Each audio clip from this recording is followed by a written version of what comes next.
Gabe Tanner tossed the first complete game in Ballers history last night.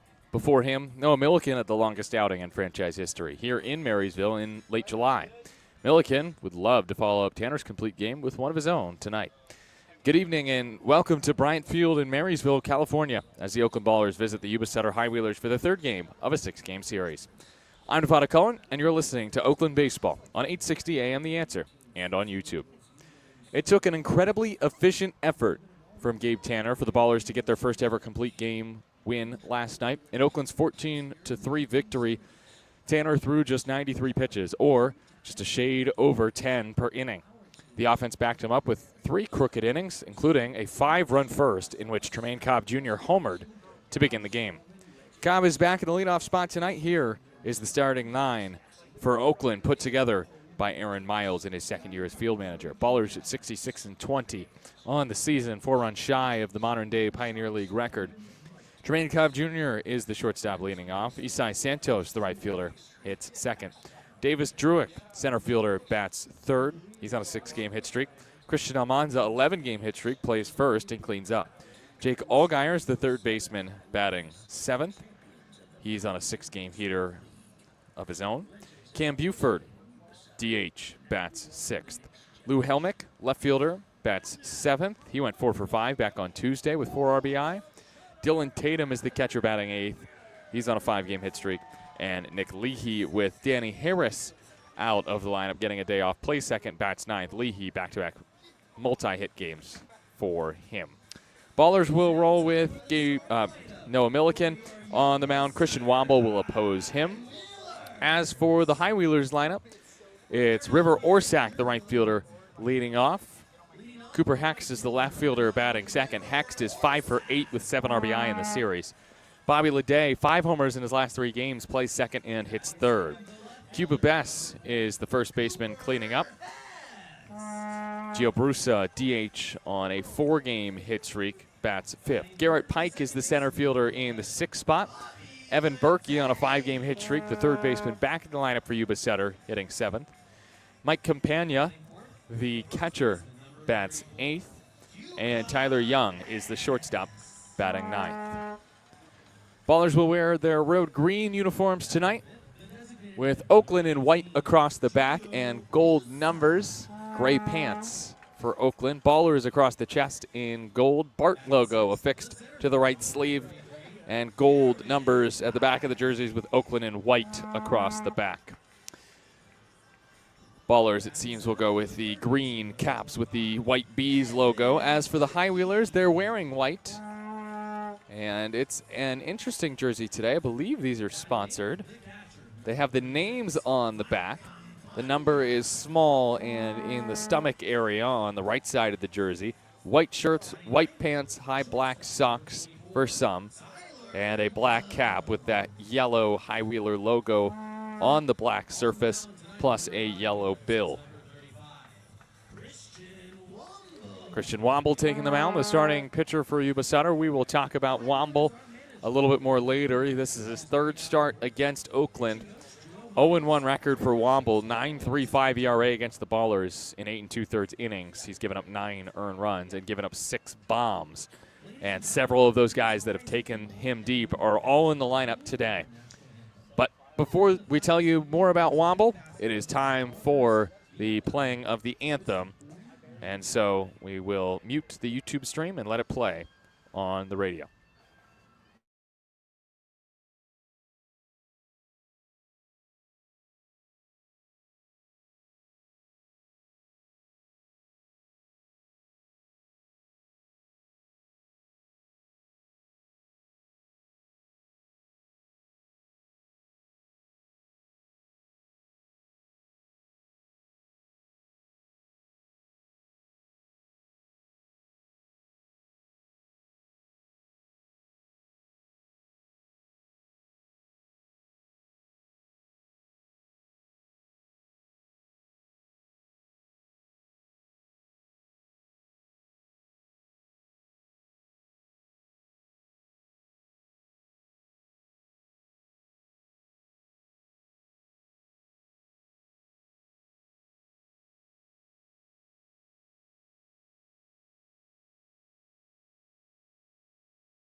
In just a moment.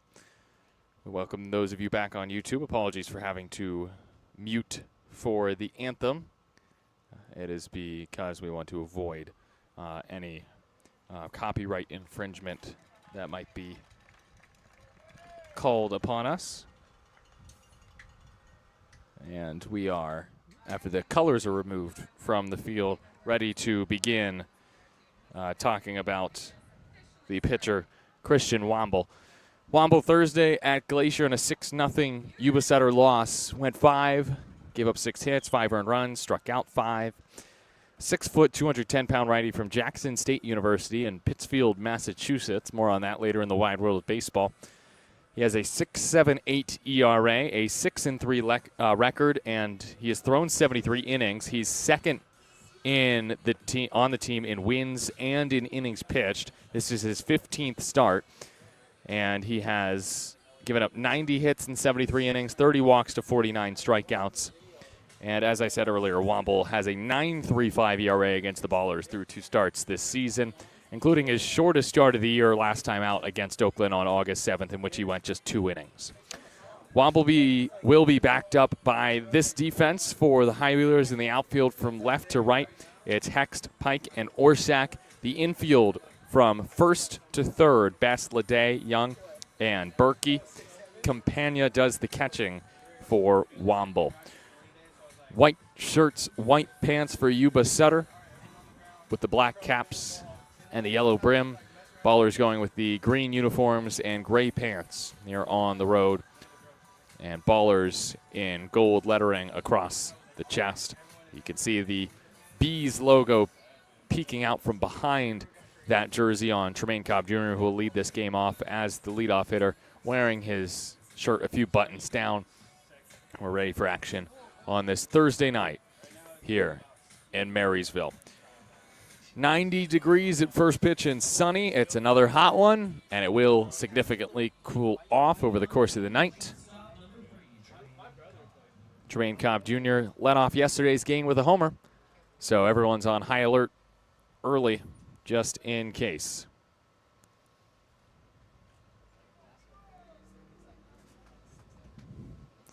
First pitch of the evening is breezed in on the outside corner at 90 for strike 1. Really right over center. It's 7:08 p.m. pack time. Thanks for tuning in on 860 and on YouTube. As Cobb takes 89, the fastball low, it's 1-1.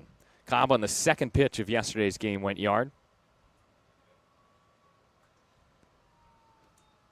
1-1 toss is low and away to Cobb. It's 2-1. Cobb 4 for 11 in the series. 4 hits all came yesterday. Cobb takes low and away. It's 3-1. Apologies to those of you trying to tune in on Flow. Flow has been having some difficulties this week here. They've not been helping our friends here in Marysville out. 3-1 from Womble from the windup, and Cobb fouls it off to the right, out of play. 90-mile-an-hour fastball, again, right down center. Same problems as before, but it's still working, and that's what's important, right? Looking at the TrackMan, that pitch was down central. And the payoff to Cobb is called a ball at 90. It was low. It was well below the zone. It looked pretty good. That's a really impressive take from Tremaine Cobb Jr. Starts yesterday's game with a homer. Starts this one with a 6-pitch walk. Cobb, who has walked now 7 times against Yuba Sutter this season, is on first. That's his 45th walk of the season, catching up to Isai Santos, who's second on the team with his 47 free passes.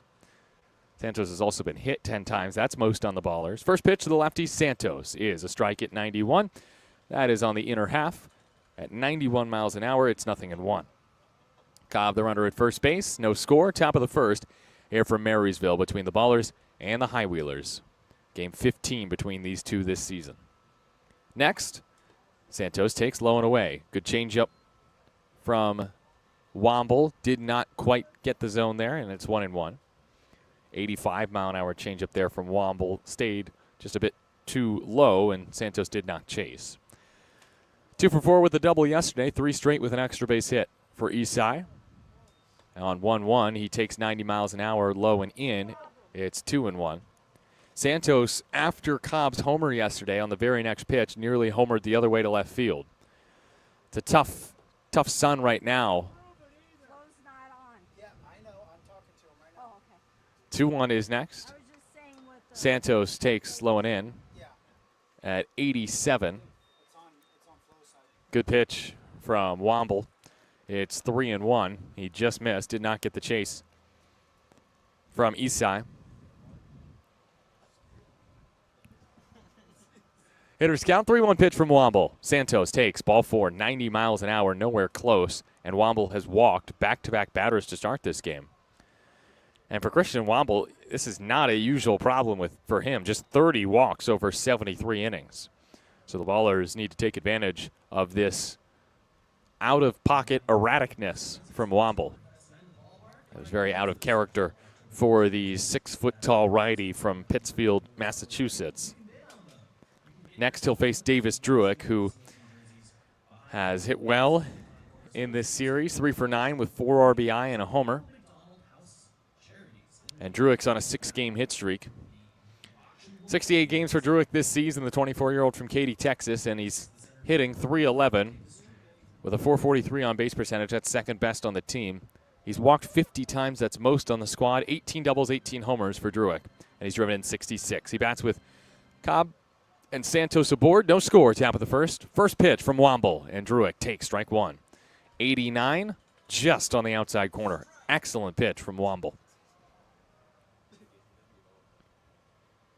Druick, with his mint green batting gloves, waggles the bat behind the left ear. Swings and pops the 0-1 pitch back behind home. It's 0-2. He got 89 right down the middle, and the Ballers are just a little bit late against Womble. They were timing up Jenkins yesterday. They got Jenkins for 5 runs on 5 hits in the first in yesterday's game. 0-2, Womble way ahead. His pitch to Druick is high and away at 92. Get the feeling that Womble's trying to dial it up a tad, and he's just losing all sense of where the ball's going, and that's led to those first 2 walks. Cobb and Santos aboard with nobody out in the top of the first inning. The 1-2 pitch. Druick takes ball 2. 89 miles an hour, that fastball, and well off the dish. The count is evened up against Druick. Womble with the high black socks under the white pants. He sets at the chest, comes home, and misses inside at 92. It's 3-2. That's, was that challenged by Womble? That was nowhere close. It's a confirmed ball, and Yuba Sutter wastes the challenge in the first inning. Look, if there's one thing I beg pitchers to do, it's to never challenge. I've seen a pitcher be right on a challenge probably twice this entire season. Leave it to your catcher, because there's no way Mike Campagna is challenging that. It looked like a close pitch from up here. It was not a close pitch. It was inside, and it's 3-2. The payoff is next with 2 aboard. Druick swings and crushes one high in the sky to left field. Hexed into foul ground, looking for the fence. Has it. No, he cannot make the catch. That was a tough play for Hexed.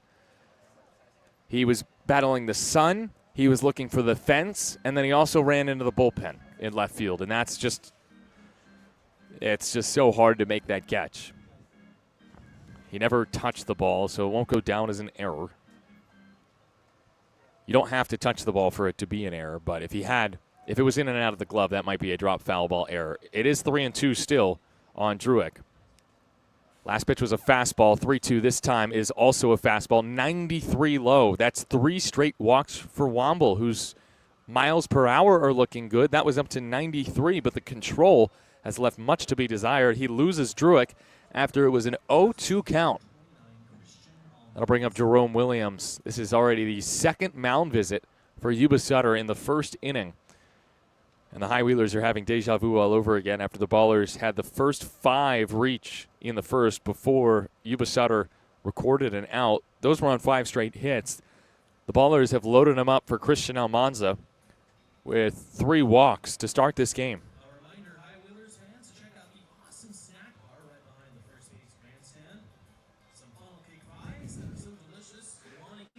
Oh, man. We've got fans in our YouTube chat saying, looked low to me. Looks like the flow stream should be back up, according to Flo and according to Seth, who is tasked with dealing with Flow Sports in this Yuba Sutter press box. And so hopefully, I guess Flo is just waiting for something big to happen.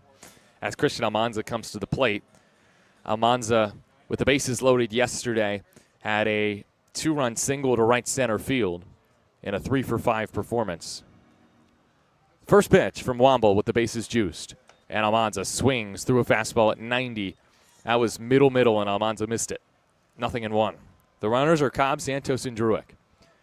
There is nobody out here in the top of the first inning, and no score. 0-1 pitch. Almanza takes strike 2. That's 92 at the knees. Almanza against Womble, homered at Raimondi on August 7th. But Womble's ahead here, 0-2. Almanza takes ball 1, low at 91. Again, Womble was ahead 0-2 on Druick and then walked him. And so there is still some urgency for him to get the ball over the plate. Almanza now 5 for 12 with the bases loaded this year on 1-2, taps it foul, stays alive, just getting a piece of that 91-mile-an-hour fastball. I'm counting nothing but fastballs from Womble. I have not seen him throw a pitch recently other than the fastball.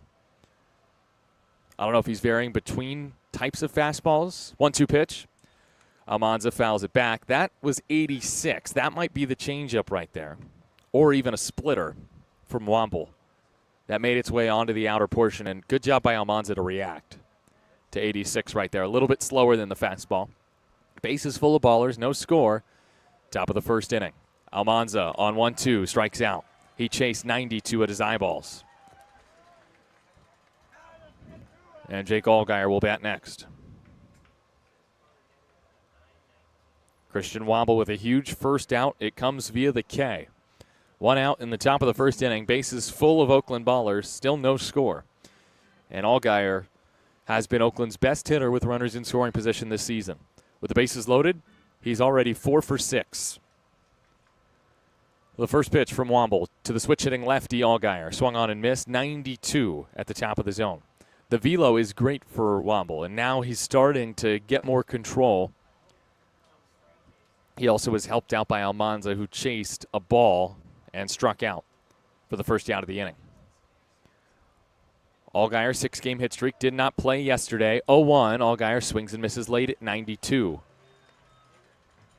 These pitches are pretty hittable, especially that one. That was an elevated pitch. Allgaier just late on the fastball.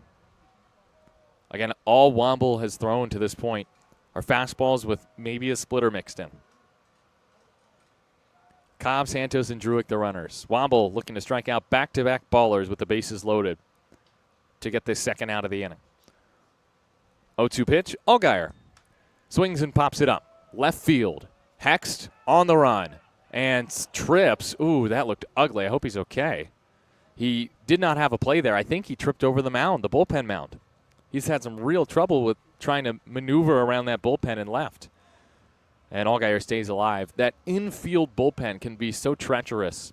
I think of Tropicana Field in St. Pete and players trying to maneuver around that.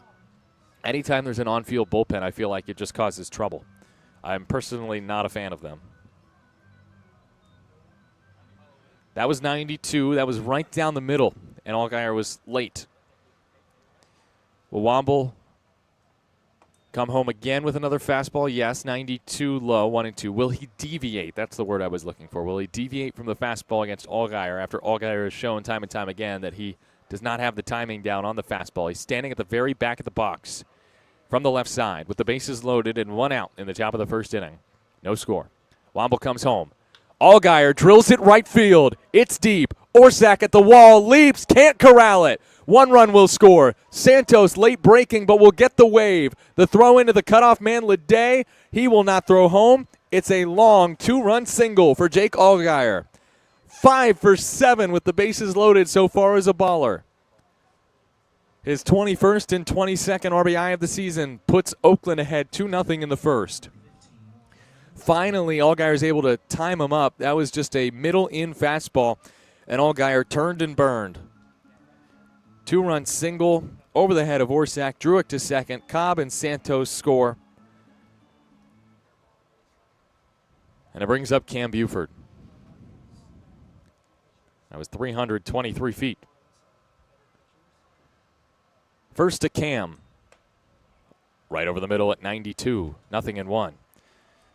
I think the ballers are right to make sure they see a strike first with Womble's control issues in this inning, but it feels like now Womble's just throwing balls down the middle. That was right down Main Street.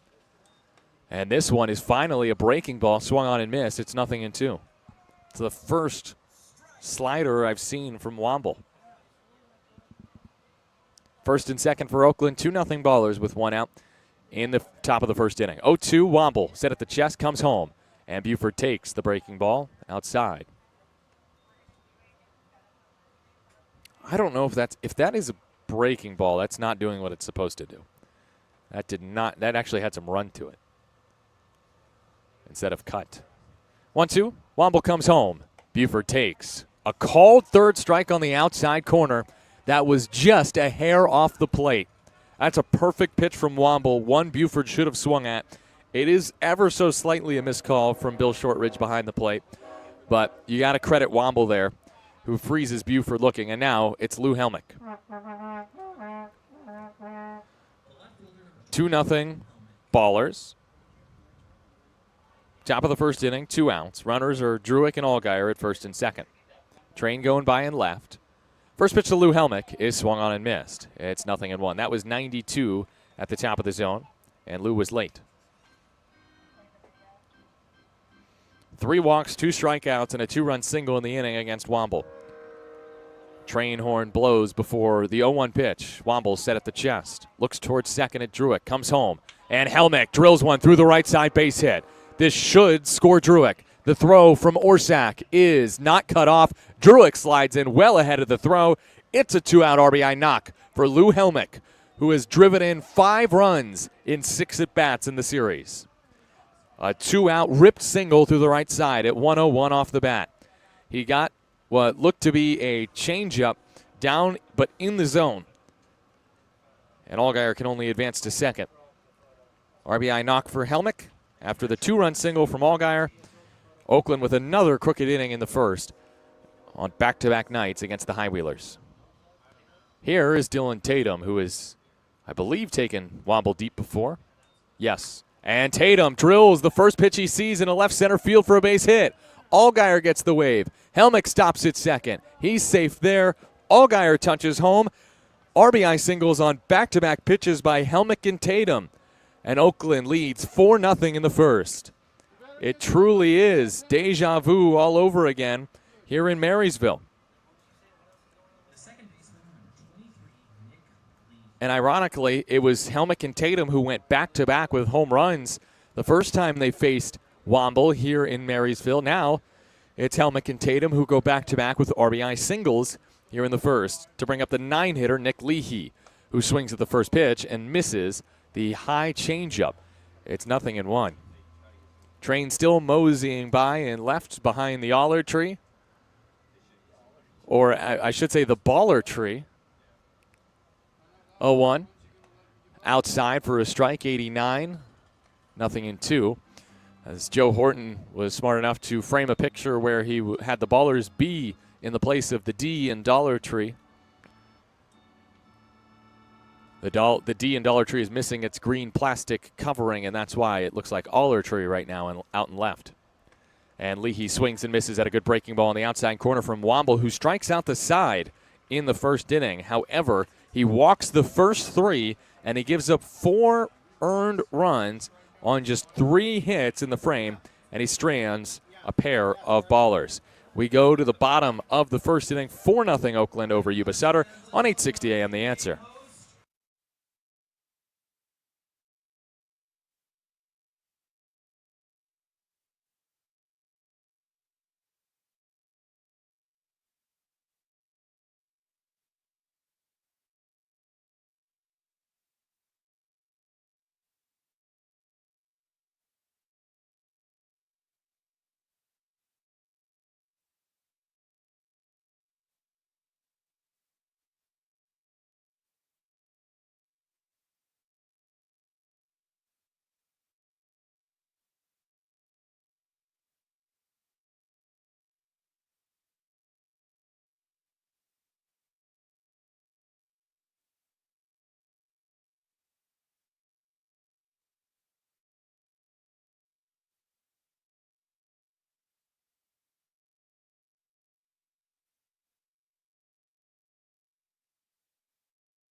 Set you up for that one, Seth. Bottom of the first inning, Oakland leads Yuba Setter 4-0.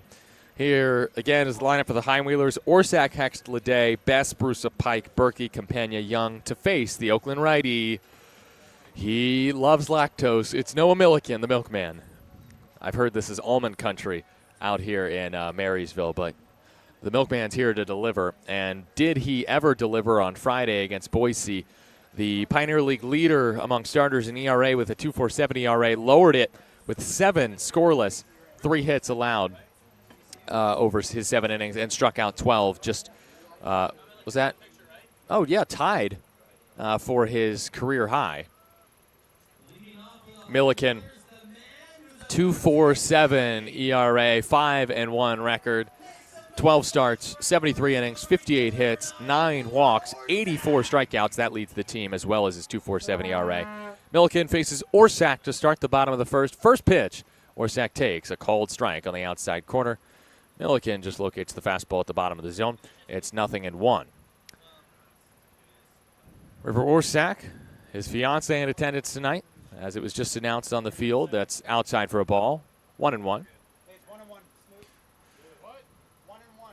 And apparently it's Rivers' fiance's bachelorette party tonight here at the yard, 1-1. Orsak takes low, 2-1. So you know Orsak's going to have a big night. So it's up to Milliken to limit the rest of the damage. River Orsak in this series is 1 for 9 with a double. And the 2-1 toss from Noah Milliken is a breaking ball, dribbled in front of the plate, but it curls foul. It's 2-2. That one had a little bit of English on it and nearly spun back into fair territory. And man, if that would have been an infield single for Orsak, I feel like he would have been teased relentlessly by the bachelorette party near the High-Wheelers dugout. His fiance would have been like, wow, I loved your 100 miles per hour single in the first inning. At least that's what it would have looked like in the box score. 10 miles an hour on the field. 2-2. Milliken misses high with the fastball at 87.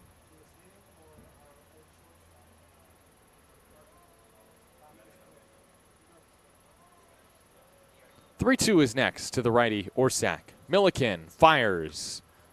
Poked ball to short over Cobb, and there is a base hit for River Orsak, just his second of the series. Good 3-2 approach from River Orsak to take a breaking ball from Milliken that was off the plate and still hit it over Cobb's head into left center. Runner on for the High-Wheelers for Cooper Hext. Here in the bottom of the first, 4-0 Ballers with nobody out. Hext has had himself a series. 2 for 4 yesterday with an RBI, but Tuesday, 3 for 4 with a season-high 6 driven in, including a grand slam against Malik Binns and a 9-run fifth. Orsak has a big lead at first. Milliken throws it over there. Tight play, no, offline, and Orsak was easily safe. That was a little bit offline, but it was a big lead from Orsak, and if that's a good throw, it would have been a bang-bang play at the bag. Another big lead for River Orsak before the first pitch to Hext, who bounces it to second. Leahy flips for one. Cobb to first in time for 6-3, twin killing. That'll play. Second double play turn for Oakland this series. And Bobby Leday is next. I'm also hearing 1 out till Axel, which means Yuba Setter's pantsless mascot, everybody's favorite bear, will take to the stage in the bottom of the first. I think what I believe he will do is toss out foam baseballs of some sort. Bobby Leday takes a breaking ball in the dirt, 1-0.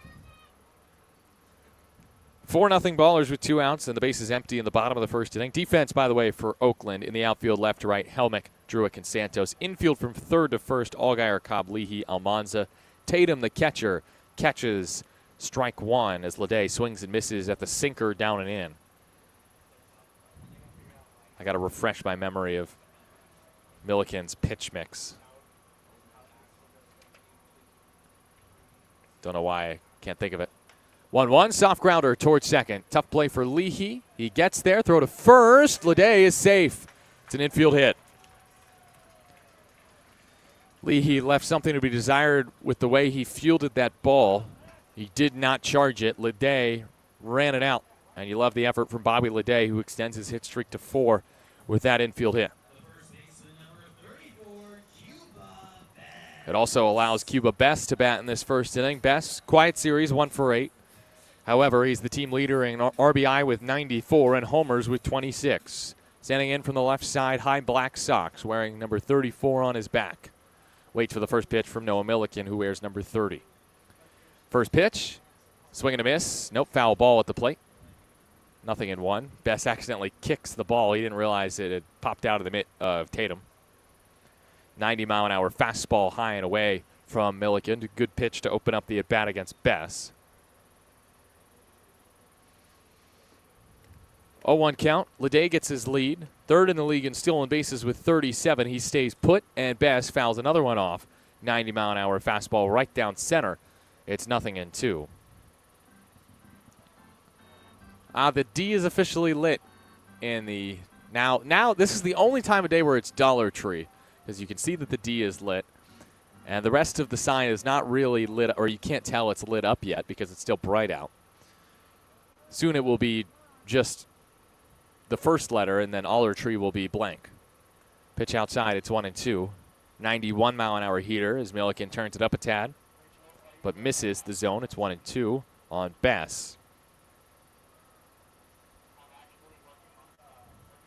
Runner on first is Leday with 2 outs. 4-0 Ballers, bottom of the first. 1-2 toss. Leday goes, and Bess flies it to left field. This might be a tough play. Allgaier is out. Helmick is over. Lou gets there and corrals out number 3. Nice catch by Lou Helmick out there in left field. And Leday, who was running on the pitch, is the one left stranded in the frame. Despite 2 hits in the inning, the High Wheelers don't get a run thanks to an Oakland double play turned by Leahy Cobb and Almanza. We go to the second. It's 4-0 Ballers over the High Wheelers on 860 AM The Answer.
Top of the second inning here from Marysville, California. It's 4-0 Ballers over the High Wheelers. I'm Nevada Cohen.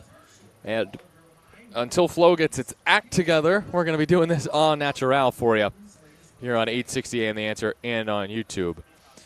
Flo has been having trouble here the last 3 days. And so I noticed we have a few more listeners tonight, so I'll do my best to avoid the fluff and just try to give you what's happening on the field. Make sure I'm painting an accurate picture for you. As Jermaine Cobb Jr. will lead off the second, just as he did the first. The Ballers leadoff man walked to start the game for Oakland. First pitch here, he takes a strike. 86-mile-an-hour pitch on the outside half by Womble. It's 0-1. With 3 straight walks, that's how the first started for Womble. Cobb on 0-1, chops it over his head, up the middle, backhanded by Leday. He tries a jump throw for a second and then decides not to throw it. It's an infield hit for Trey. As Cobb had 4 hits yesterday, and he's reached twice to start this game through the opening 2 innings. 72 up the middle, the exit velo. Good pitch from Womble, 89 just below the zone, but Cobb just hit it where they ain't, and that's how he's aboard. Honestly impressive that Leday even got to that ball. And here is Isai Santos from the left side. First pitch swinging, bounces it foul behind home. 88-mile-an-hour fastball, and Isai just did not connect. It's 0-1. And don't worry, I'll still fluff a little bit, those of you listening on 860 and YouTube. You'll still get the segments as usual, but I want to make sure that we focus on the action with Flo being down. 0-1, Santos swings and misses through 91. Fastball at the top of the zone. Good pitch from Womble. 0-2. Santos walked against Womble in the first and then scored on the 2-run single by Allgaier. Drilled deep to right field. Orsak nearly made a great catch, but could not haul it in. Santos is way behind here. Slightly open stance lefty. Womble at the chest. He's set. He throws to first, and Cobb dives back safely. Cobb is 3 for 4 in stolen bases against Yuba Sutter specifically this season. Campagna is one of the better throwing catchers in the league. He's thrown out 11. 0-2. Santos takes high, 89-mile-an-hour fastball just above the zone, 1-2. Runner on first is Cobb. 4-0 Oakland in the top of the second inning. Nobody out. Womble, the righty, looks in for the sign, looks towards Cobb at first. Cobb takes an extra step. The 1-2 toss from Womble is outside at 87. Womble's pitch count, you'd have to imagine, is decently high at this point. He has thrown, before this at-bat, 41 pitches, 45 in all against Santos. Well, 45 total, 4 against Santos. It's a 2-2 pitch, and Santos takes ball 3. That's nowhere close. Santos with 48 walks. One more, he'll have 49. Another, and he'd be tied with Davis Druick if Davis Druick hadn't already walked in this game as well. The 2 and 3 hitters in this lineup for Oakland have combined to walk nearly 100 times this season. Payoff will wait as Cobb dives back to first base. That's the second disengagement from Womble, which means Cobb could decide to run here on 3-2. He's got a decent-sized lead. The payoff pitch from Womble to Santos. Cobb runs, and Santos strokes it high to left field. Hext back at the track. Looks like he has it. Backing up at the wall. Makes the catch and then brushes up into the wall. Cobb has to retreat to first. He jogs back to the bag, and Santos just misses an opposite field 2-run blast. A 319-foot flyout. It's 325 down the line for reference here at Bryant Field. Santos got a middle fastball towards the outside corner, but still very much over the plate, and he clocked it to left. Hex did well to get to the wall and then to try to play the ball. So Cobb at first with 1 out for Davis Druick after Santos flies out. Druick rips one foul of first down the line. It's 0-1. 4-0 Ballers, 2 outs, 1 out, top of the second inning. Runner at first is Cobb. Druick a walk his first time after being down in the count 0-2. 0-1 from Womble. The lefty Druick at the plate. Swings and powers one to left field, but this is angling towards foul ground. Hext running out of room. Hext reaches up, makes the catch for out number 2. Back-to-back putouts by the Yuba Sutter left fielder as a train crawls by behind the Dollar Tree in left field. There's also El Torero there in left. I've been there to eat once. Good burrito. Then there's another mysterious building to the left of El Torero with a metal roof, which it's rumored T.J. McKenzie, no, I know for a fact, he hit it on top of that metal roof playing against the High-Wheelers earlier this season as Christian Almanza takes 91. The fastball off the plate. It's 1-0. 2 outs in the top of the second inning. Oakland leads Yuba Sutter 4-0. Cobb still stuck at first base. Might he try to run here? No. But Almanza crushes right field. It is out of here. A high arcing blast from Christian Almanza. A no-doubt 2-out, 2-run bomb. Almanza with homer number 29 of the year. He's up to 99 RBI. 103 off the bat. It only went a shade under 340 feet. A mammoth blast by Almanza for his 29th home run of the season. He got a pitch that was well above the zone. 89-mile-an-hour fastball at his eyeballs, and Almanza still hit it out. Here's Jake Allgaier. First pitch to him is a called strike on the outside corner, 0-1. It's 6-zip Oakland after Almanza's mammoth shot. a 38-degree launch angle. Allgaier foul tip into the dirt, nothing in two. That was 340 feet. And boy, did that ball have snow on it.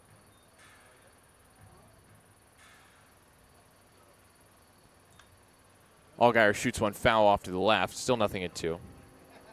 Almanza, the franchise leader in home runs and RBI, is just one homer shy of 30 and one RBI shy of 100. A 30-homer, 100 RBI season. That has not been done in Oakland Ballers history, and he's on the precipice. 0-2 from Womble to Allgaier is grounded towards first, gobbled up by Bess. He'll take it himself to the square for out number 3. Oakland gets a couple more on 2 more hits. They do not leave a base runner. Christian Almanza's 2-run homer gives the Ballers a 6-0 advantage going to the bottom of the second on 8:60 a.m. The Answer.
Tape, physical tape.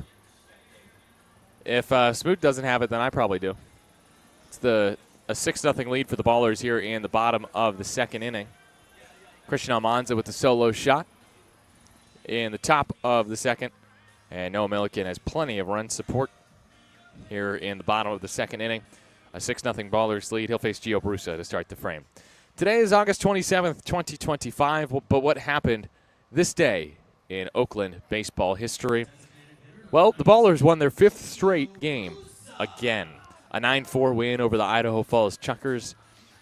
No Martinez walloped a go-ahead 3-run bomb, and the Oakland pitching staff tied a season high with 20 Ks in the Ballers' 9-4 win over the Chuckers, extending Oakland's win streak to 5.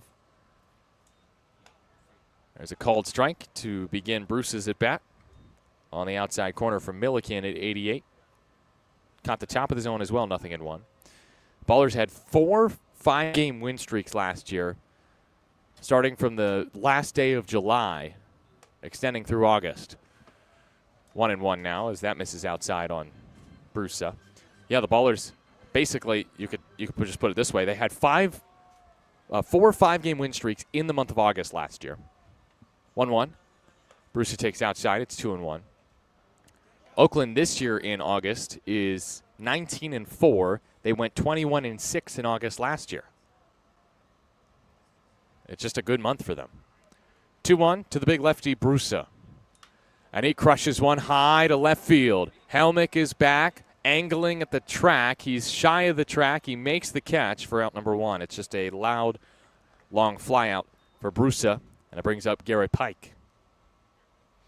Again, this day in Oakland baseball history, August 27th, 28th, I should say, 2024. My bad on the date there. I promise this is from August 28th, 2024. Reed Butts towed the bump for the Ballers that day, punched out a season-best 9 hitters on the night. It was an awesome outing from Reed with a season high in strikeouts. 0-1 toss, or first toss, I should say, to Pike is a strike. Catches the very top and outside corner. 0-1. Chuckers were trailing 3-1 in the game. but then took the lead on a Ryan McCarthy go-ahead homer. Pike takes outside at 90. It's 1-1. So it was 4-3 Chuckers heading into the 6th. But Noah Martinez then lifted a 3-run big fly to left to put Oakland back in front 6-4. 1-1. Pike takes 91. Where did that miss? The answer, it didn't. But it's called a ball, 2-1.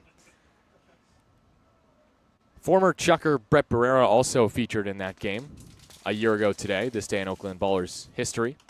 2-1, there's a strike at the top of the zone, 2-2. And the former Chucker got on base in each of his 5 trips. The Chuckers walked their old player, intentionally walked him 3 times in that game.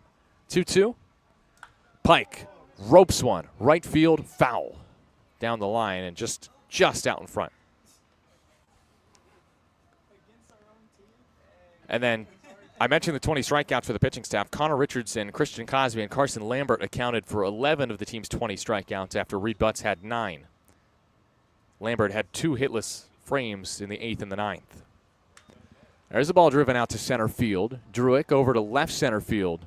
The Ballers center fielder camped there, makes the catch, and Pike is retired for the second out.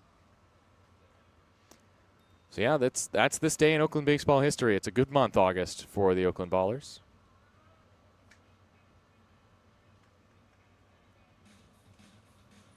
And that brings up Evan Berkey now here in the bottom of the second. Gabe Tanner threw a complete game yesterday.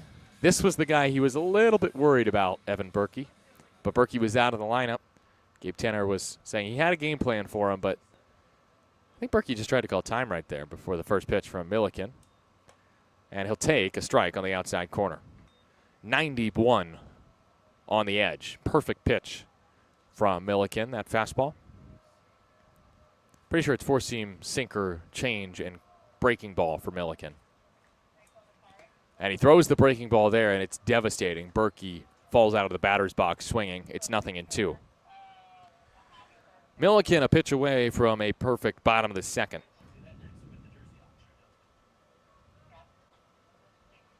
And the 0-2 toss. The righty set at the belt. Berkey takes ball 1 in the dirt. Berkey, the 25-year-old California native, was a former Cal State Bakersfield Roadrunner. Finished his collegiate career at Evansville. First year in the Pioneer League. 1-2. Berkey taps it foul. Fitting that he would be traded from the Billings Mustangs to the Yuba Sutter High Wheelers. The trade was for Cole Kalman, who the Ballers saw here last time. And I say it's fitting because that's Billy Horton's old team, the Mustangs. 1-2 toss. Milliken gets a ground ball to third, but it's past the dive of Allgaier, ripped by Berkey, who wants a double. Sliding Helmick fires to second, and it's a great throw, but Berkey has too much speed, and it's a 2-out, 2-bagger. First extra base hit of the game for Yuba Sutter, as that breaking ball just caught a little bit too much of the plate for Milliken's liking, and Berkey punched it down the line under Allgaier's glove. Berkey extends his hit streak to 6 with his 6th extra base hit against Oakland this season. The first extra base hit against Oakland that's not a homer. He did take Milliken deep on August 5th. He'll settle for a 2-out double here. Here is Mike Campagna. First pitch, breaking ball in on the inside corner for a strike. 0-1. 2 outs, bottom of the second. Ballers lead 6-0 here in Marysville. I'm Nevada Cullen with Chris Dorr back in our 860 AM The Answer studios. Thanks for tuning in on your Thursday evening here from Bryant Field in Yuba Sutter. 0-1, Milliken kicks, fires, breaking ball. Froze him again on the inside. Just missed, though. And it's 1-1. Good take in the end from Campagna. The former teammate of Tremaine Cobb Jr. and Darrell Buggs II. He played for the Frederick Keys of the Draft League last year. 1-1 from Milliken. Campagna breaks the bat. Ground ball towards third. Allgaier fields between the legs of the runner. Throw to first is in time. Berkey had hopped over that baseball smartly. And that is how the inning ends. Campagna grounds out 5-3.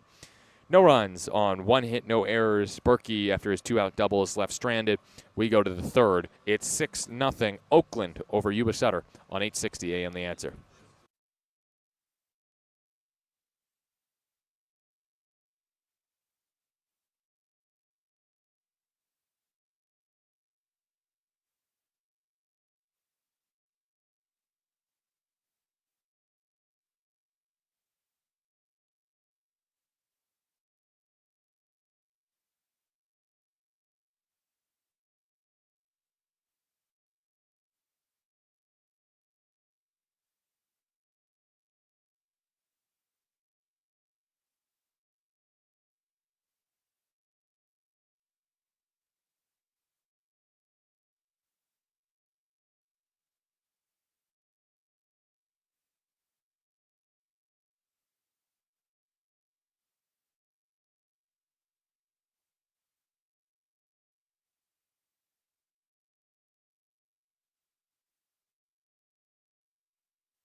Start of the third. We're here in Marysville, California. 6-0 lead for the Oakland Ballers in the top of the third inning. And I'm Nevada Cullen with Chris Dorr back in our 860 AM The Answer studios. Let's get out of this press box real quick. I'm going to hop on a plane and head east. We're going to Pittsfield, Massachusetts on the wide world of baseball today. That is the hometown of Yuba Sutter starter Christian Womble. He will face Cam Buford to start this top of the third inning with a 6-0 Oakland lead. Pittsfield is in West Massachusetts. It's southeast of Albany, New York. It's an hour southeast and an hour and a half northwest of Hartford, Connecticut. So you can kind of maybe picture it in your mind. You've got upstate New York. You go southeast, you hit Pittsfield, Massachusetts. That's West Massachusetts. And then you keep going southeast and you eventually reach Hartford. And Pittsfield is the most populous city in and is the county seat of Berkshire County, Massachusetts, of the United States, which the population is 43,121 as of 2024. Pittsfield, but Berkshire and Pittsfield have been voted as one of the best places for the arts in the U.S. Here's Cam Buford. First pitch swung on and missed. It's 0-1. But what I really want to talk about is the long history of baseball in Pittsfield, Massachusetts. 0-1 toss. Buford swings and misses through a breaking ball, 0-2. He struck out looking his first time. Pittsfield has been home to professional baseball since 1894 through 2003 at Pittsfield's Wacona Park. Several teams have played at that park. 0-2. Buford pops it up. Looks like it'll get out of play. Third baseman Berkey, catcher Campagna, and it's into the third row behind home. I don't think the fans realized it was coming down onto them.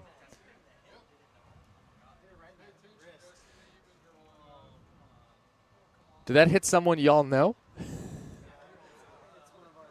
One of the, oh no, poor Destiny. Right in the wrist? Oh, I hope she's okay. All right, we'll resume the wide world of baseball after this 0-2 pitch. Buford swings and bounces it to short. Young collects, throws to first high, and Buford can't beat it out. Best comes down with it. Never had to leave his feet. There's one away. Top of the third, 6-0 Ballers here on the wide world of baseball. So Pittsfield, Massachusetts. The Pittsfield's own Wacona Park was home to the Pittsfield Colts and the Pittsfield Hillies, the Pittsfield Electrics of the 1940s, the Pittsfield Red Sox from 65 to 69. And that team had some A-League players as Helmick takes ball one low. It's 1-0. Such as George Scott, Carlton Fisk, and Reggie Smith. So some future major leaguers right there. A legend in Carlton Fisk played in Pittsfield for a time. 1-0. Helmick takes in 2-0. Also, future starts played for the Pittsfield Cubs of 1985 to 88, such as Mark Grace and Rafael Palmeiro. 2-0. Helmick takes low, 3-0. And more recently, from 1989 to 2001, the Pittsfield Mets and Pittsfield Astros in 2001 only represented the city in the New York Penn League, which is now no longer. 3-0 toss at the knees of Helmick, 91-mile-an-hour fastball. He could have challenged it. It was just low. It's called a strike, 3-1. Not the place for Helmick to challenge. With one out and the base empty in a 6-0 Ballers lead here in the top of the third. And Helmick grounds it through the right side. No need to challenge when you can do that. Just take a pitch slightly below the zone there at 89. He whacks the fastball into right, and he's got a 2-hit game. Helmick is 6 for 7 in the series. One out base runner for Dylan Tatum, who hit an RBI single to left center. Or no, actually, hit it to...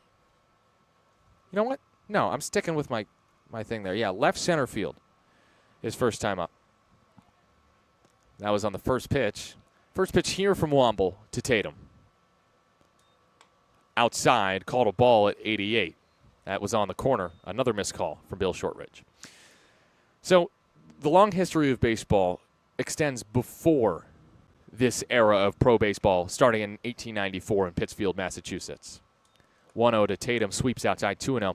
In 2004, historian John Thorne discovered a reference to a 1791 bylaw prohibiting anyone from playing, quote-unquote, baseball within 80 yards of the new meeting house in Pittsfield. Interesting, because that's before baseball was invented. 2-0 is inside, 3-0.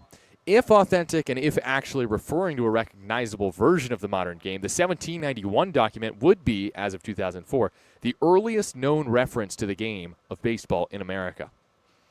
Of course, the legend is in Cooperstown, it was invented by Abner Doubleday. 3-0 is outside to Tatum. And that is the fourth walk from Womble, the Pittsfield native, walks Tatum on 4 pitches to bring Nick Leahy to the plate with 2 on and 1 out in the top of the third. Ballers lead 6-0 as we go over Pittsfield, Massachusetts on the Wide World of Baseball. And also, not only is, I thought that was a really cool nugget that I didn't know, that Pittsfield could be the birthplace of baseball. In 1859, the first intercollegiate baseball game was played in Pittsfield. And I'll tell you who and the score in a moment. First pitch to Nick Leahy, who struck out swinging his first time, is chopped off of his leg. That one's going to leave a bruise. It's 0-1. Hopefully Nick's okay. In the first ever intercollegiate baseball game in 1859, played in Pittsfield, Amherst defeats Williams College 73-32. I don't believe that for a second. And yet, that was apparently the score. First college baseball game. Yep, Amherst and Williams. And, well, actually, NCAA is saying, oh, yes, that William and Amherst. Yep, and let's just make sure, confirm, 73-32. If you didn't know, now you know. 100-plus runs are scored. 105 in the first ever college baseball game played in Pittsfield.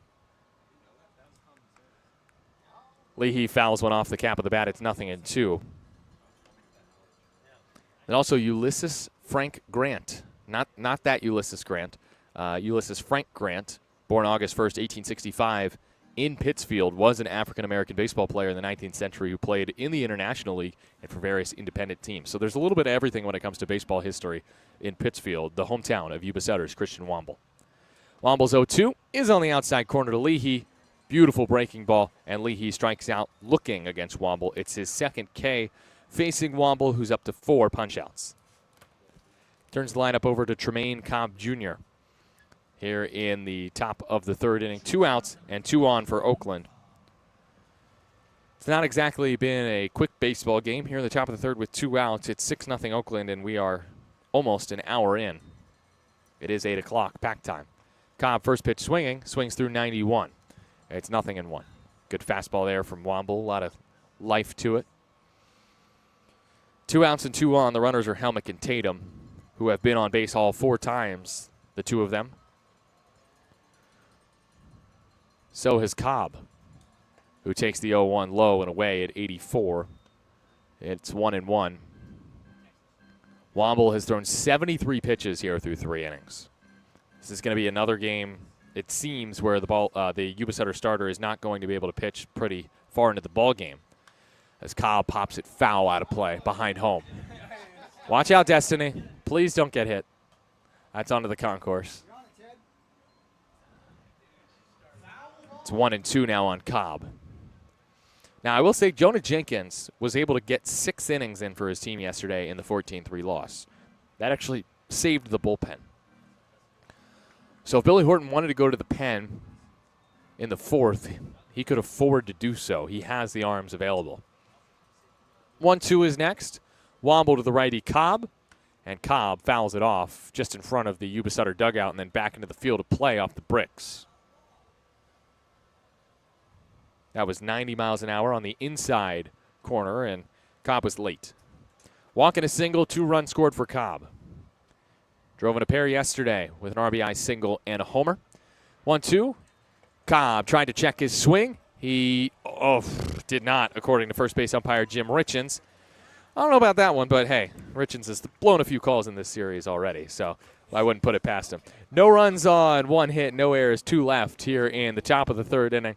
It's 6-0 Ballers over the High Wheelers on 860 AM The Answer.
Bottom of the 3rd inning here from Marysville, California. The score is 6-0 Oakland as Christian Womble keeps Oakland off the board in the 3rd. It's his first scoreless inning as Noah Milliken looks to pitch his 3rd scoreless frame here from Bryant Field in Marysville. I'm Nevada Cohen, Chris Dorr back in our 860 AM The Answer studios. We apologize for the flow issues tonight. It has been a rough series for Flo. And, you know, maybe one day Flo will get it figured out. Maybe not. Here's Tyler Young to start the bottom of the 3rd inning. He's the 9-hitter. Young, the former opponent, rival of Adam Bogosian in the Patriot League. He spent 4 seasons at Patriot League Lehigh. Tyler Young, he's from Pennsylvania, and he's batting from the right side against the righty Milliken. Young 0 for 3 a day ago, takes a called strike. Milliken painting in this game so far, 88 on the outside corner. With the fastball, it's 0-1. Young was a 2024 first-team All-Patriot League selection. It was his best season at Lehigh. Preseason honors. As he takes in the dirt 1-1. He backed that up with the first-team selection.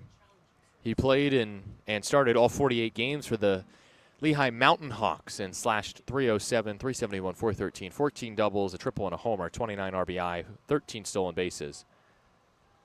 And he's drilled in the shoulder by that pitch for Milliken. 88, high and tight. That might leave a bruise, but it's a base runner for Yuba Sutter. They'll take what they can get as the leadoff man is on. Young hit by a pitch for the 2nd time this season. Brings up River Orsak.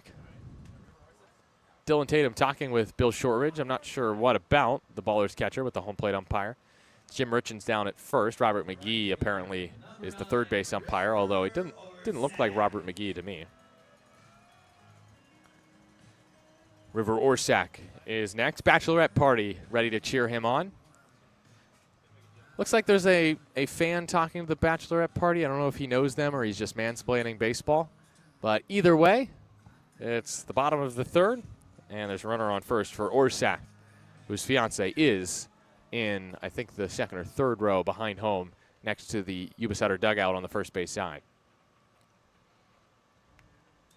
First pitch on the outside corner from Milliken at 88. Good fastball to Orsak. It's 0-1. Orsak took a breaking ball from Milliken off the plate and just poked it into left field to start the ballgame for Yuba Sutter offensively. 6-0 ballers, nobody out. Runner on first in the bottom of the third inning. Milliken at the belt comes home and grabs that outside corner with 88. He's just continuing to pepper the outer portion of the zone, and the High-Wheelers are not swinging. It's a sinker, so it maybe looks like it's going to be outside, but it's tailing right back onto that corner, and it's really not close to being a ball. Way ahead is Milliken of Orsak. Righty-righty battle. 0-2 toss. That's way outside with 89. The fastball for Milliken. No chase there from Orsak.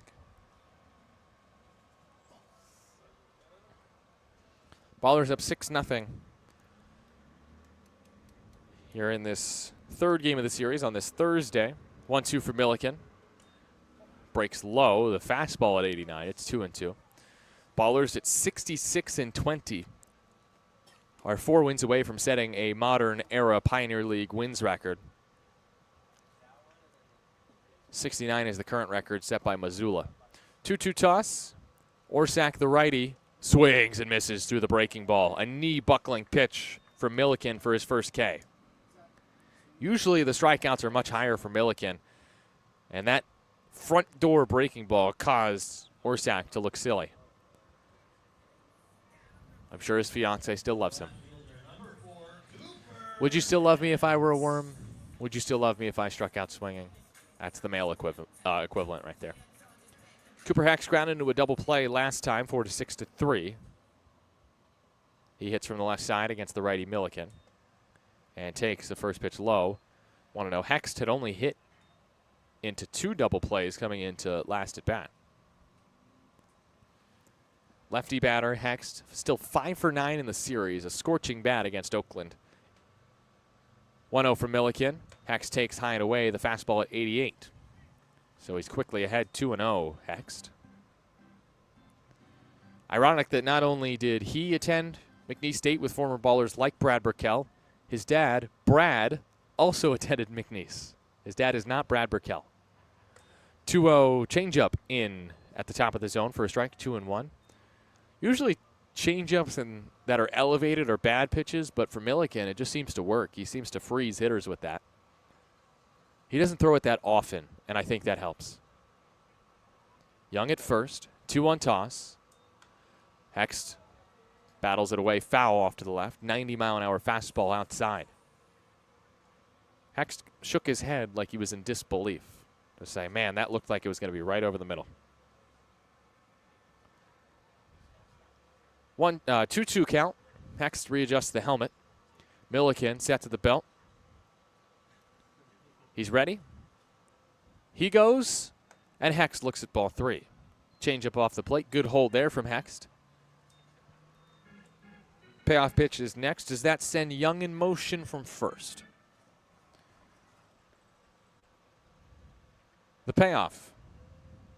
Hext rests the bat on the left shoulder. Takes ball 4 high. Milliken with his first walk. 2 free passes in the inning, hit by pitch and a walk. And the High-Wheelers, if they want to get back in this game, have to take advantage. And there's no one they'd rather have at the plate right now than Bobby Leday, who singled his first time to extend his hit streak to 4. He's also homered 5 times in his last 3 games. A 2-homer game on Sunday. And a 2-run homer and a solo shot on Tuesday. 2-run homer yesterday. And Leday takes in at 87. That sinker had lots of run and nearly clipped Leday for Milliken's second hit batter of the inning. 6-0 ballers, bottom of the third, 1 out. Runners at first and second, Young and Hext. Leday on 1-0 fouls it straight back to the right of the press box. And just over the press box. It's 1-1. Yeah, no, try Tark. You didn't sound like the Wii Sports guy at all right there. Tarek's here doing PA for the High Wheelers. Tarek, the trader, that is. 1-1. Leday takes low, 90 miles an hour. It's 2-1. Tarek is a public address announcer for the Oakland Ballers and the Yuba Sutter High Wheelers. Again, Tarek, the trader. One might say it has a good ring to it. 2-1 is next to Leday. And he chops it to third. To the bag goes Allgaier. Then to first, 5-3, double play. Leday grounds into the second double play of the game turned by Oakland. Milliken has induced 2 twin killings in this game.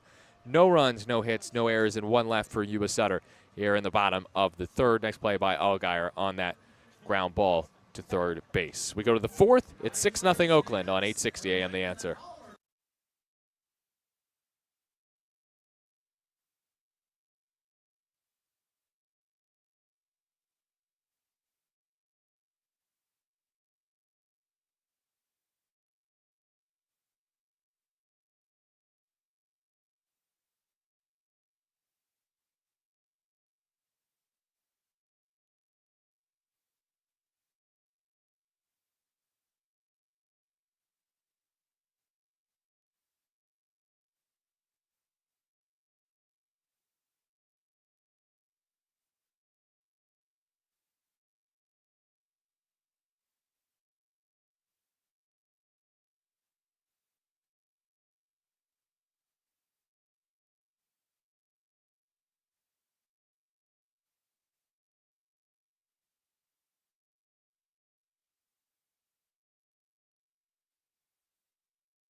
Start of the fourth. We're a third of the way through. 6-0 Ballers against the High Wheelers as Oakland seeks win number 67 on the year here in game number 87. It's been a ridiculous pace that the Ballers have been on. Isai Santos will lead off this top of the fourth inning for Oakland. Santos had the walk-off on Sunday for Oakland. Nice. It's a meme. It's a meme. So it's a walk and a fly out for Santos so far in this game. Santos will dig in from the left side against the righty Womble. Santos has owned Womble over the course of this season. August 1st, go-ahead home run in the 6th against Christian Womble. Santos takes in. It's 1-0. Then on August 7th, had his first 2 homers of a 3-homer game against Womble. And Santos bounces this one to second. Womble gets him this time to ground out to Leday for out number 1. Next, Davis Druick. A walk and a fly out to left so far tonight for Davis. Top of the fourth, 1 out. Base is empty for the Ballers, up 6-0 on the High Wheelers. I'm Nevada Cullen. Chris Dorr is with us in our 860 AM The Answer studios. Big shout out as well to Brendan Colthurst, as always, for his continued work to improve and beautify the YouTube stream. First to Druick is high and away, 1-0. All the stats that you see when you're listening on YouTube, the player stats and the line score, Druick takes in the dirt 2-0. It's all thanks to Brendan Colthurst, who has found a way to automate it and direct those stats from Presto Stats to your YouTube stream. 2-0, Druick from the left side takes ball 3 just below the zone. Druick with 51 walks. That's most on the team. On 3-0 takes a strike at 90 at the top of the zone. He's always been good in terms of drawing free passes. He got really good his last year at St. Edwards in 2024, 48 walks. As Druick bounces one weakly to the right side. Tough play. Best tosses to the pitcher. Womble covering for out number 2. Next is Christian Almanza. Womble is retired 4 in a row. 2 strikeouts to end the third. 2 groundouts to start the fourth. But Almanza hit a 2-run homer in the second. That is the last RBI hit Oakland has in this game. Was from 2 innings ago. That Almanza 2-run bomb over the wall and right. A scoreboard scraper, if you will. First to Almanza is whacked in the air right field. Orsak comes in. Orsak, the right fielder, makes the two-handed put away for out number 3. Ballers retired in order by Womble in the top of the 4th inning. It's his first 1-2-3 frame. We go to the bottom of the 4th inning, 6-0 Oakland on 860 AM The Answer.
Bottom of the 4th, 6-0 Ballers. I'm getting a little hungry.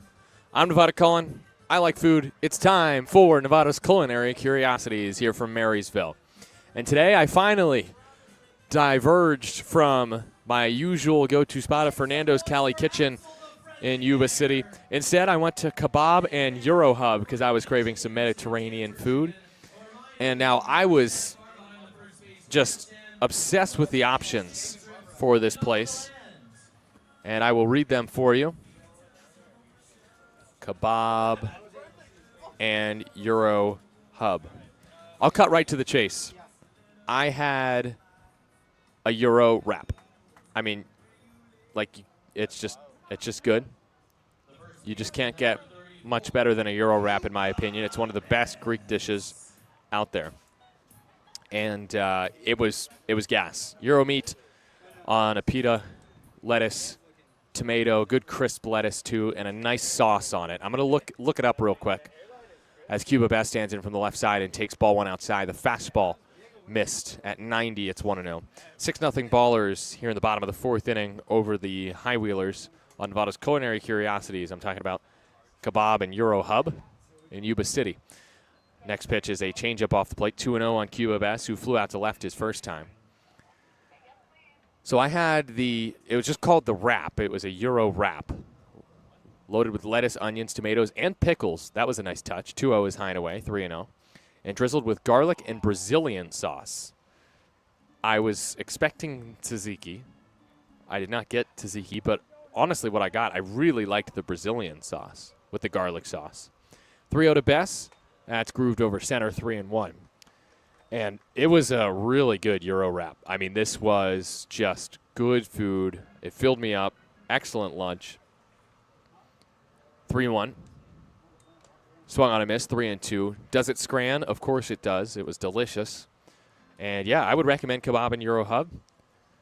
Got my Euro to go. And I want to kind of read off some of their other options that they have, because it's not just Euros and Kebabs. As Bess swings and misses at 89. The fastball off the plate, and Milliken picks up his second K. 1 away here in the bottom of the 4th. 6-0 Ballers. But look at this list. Chicken korma, fish korma, Noratan korma, mutton korma, shrimp korma. Then they had those options for karahi, plus this thing called shinwari goat karahi. They had chicken halim, palak gosht. That's popped out of play to the left side. 0-1. Like, I don't know even what I'm reading. Palak gosht, tender meat, slow cooked with fresh spinach and aromatic spices, creating a hearty and flavorful. Like, this, it just all sounded so good. I was like, I got to get something else. And then the veggie options as well look good. Curry, pakora, lahori, chane. If you know like Indian food and other Mediterranean options, you might recognize some of these dishes. And please recommend what I should try, as there's a broken bat flare, one hop to Leahy at second. He throws out Brusa for out number 2.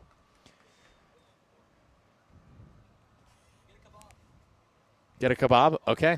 I'll get a kebab. Thank you, Tarek, next time. Tarek is Lebanese. Shawarma? I don't think they had shawarma. I love shawarma. I know, right? Also, this 0-2 pitch is fouled off. It's 0-1 on Pike. I'm getting a lot of comments in the YouTube chat with some people's what they might order at Kebab and Euro Hub. But I also want to give a shout out to someone tuned in tonight for the first time, as the 0-1 is high, 1-1. It's Jorge Leon of the Oakland 68s. What's up, Jorge? He was here in Marysville last time. It's great to have Jorge listening on YouTube. Tarek says hi. 1-1. Pike, the lefty, swings and misses at the changeup off the plate. Great pitch from Milliken. Noah Milliken has thrown 61 pitches. Not quite the same level of efficiency as Gabe Tanner last night, so Milliken's chances at a complete game are quite low. But his 1-2 pitch to the lefty Pike is bounced foul.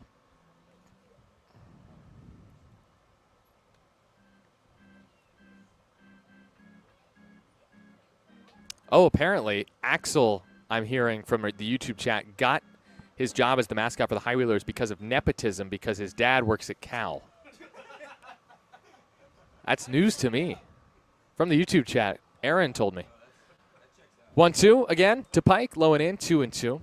Axel, the top hat wearing, pantsless mascot of the Yuba Sutter High Wheelers, just wears a jersey, nothing more. It's a very oversized jersey, I will say. Oh, like Winnie the Pooh. Good point, Seth.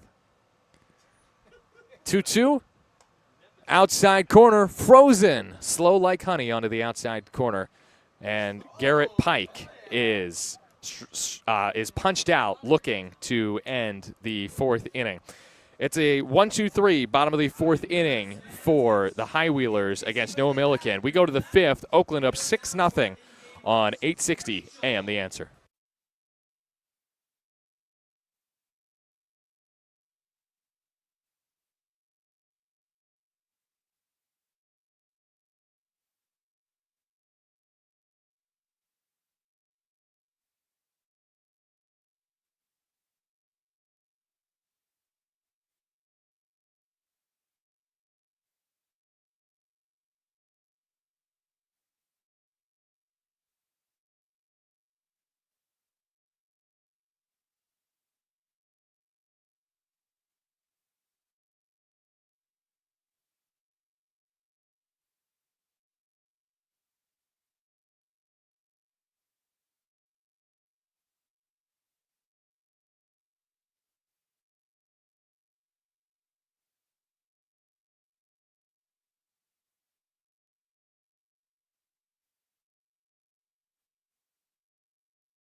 Start of the 5th here from Marysville. It's 6-0 Oakland over Yuba Sutter here on 860 AM The Answer. Question on The Answer today is inspired by Jorge Leon in the chat. I'm typing it out real quick as the Ballers lead 6-0 in the top of the 5th inning. Question on The Answer: what should the High Wheelers name their fan group? Now, keep this in mind. First of all, it has to be PG for me to read it on the air. And also, the Ballers have the Oakland 68s. The Oakland 68s as their fan group. And so, go for it. What should the High Wheelers call their fan group? They're getting some fans out here. Tuesday was 1,200. Tonight, 12. Just kidding. many more tonight than last night as Allgaier flies it to left field, down the line, hexed over into foul ground, makes the catch on the first pitch of the top of the 5th inning. Cam Buford 0 for 2 tonight. It brings up Cam Buford here with 1 out in the top of the 5th inning. All right. Casey Pratt with the obvious answer, the Wheelhouse. I think that's the name for the stadium. But the Wheelies? Pitch outside to Buford, 1-0. Okay, Seth. Ben Verhoek chimes in with a good answer. Pitch on the outside, 1-1. Ben submits the Butte Kissers. 1-1. Buford takes low, 2-1. Jorge Leon goes with the Bear Axles. Carl O'Connor, the flat tires. That's mean. 2-1. Buford rips a line drive, ducking slowly into right center field. That's a base hit. Let me just mute my crowd mic real quick while Smoot talks about his idea for a. Oh, wait, did he actually have a good idea? This wasn't a joke from Smoot? A serious answer? Tarek Ansari, the public address announcer for the High Wheelers tonight, says, hold on 1 second. I got to announce Lou Helmick real quick. First pitch to Lou is a strike on the outside corner at 89. Good fastball, and it's 0-1. Again, we're coming up on Question on the Answer with the fan group names for the High Wheelers as the Ballers have the Oakland 68s with Jorge Leon tuned in tonight. 0-1 to Helmick. Wobble misses low and outside, 1-1. We've got the Bottomless Bears from Casey Pratt. Joe Horton with the gentle fans of warm California who watch baseball often. That's like the PC answer, like very bleached right there. As the pitch is outside to Helmick for a ball. Josh tunes in with I can't say that. People are going to take it the wrong way. Let's just say it has to do with the Dollar Tree. 2-1. Actually, you know what? I can't say that. Pitch on the outside to Helmick. It's off the plate, 3-1. So the Ballers, the B's. Josh going with the D's because the dollar is overrated. He is referring, of course, to the Dollar Tree in left field. We're towing the line here on the YouTube chat, but I think everyone's doing a good job.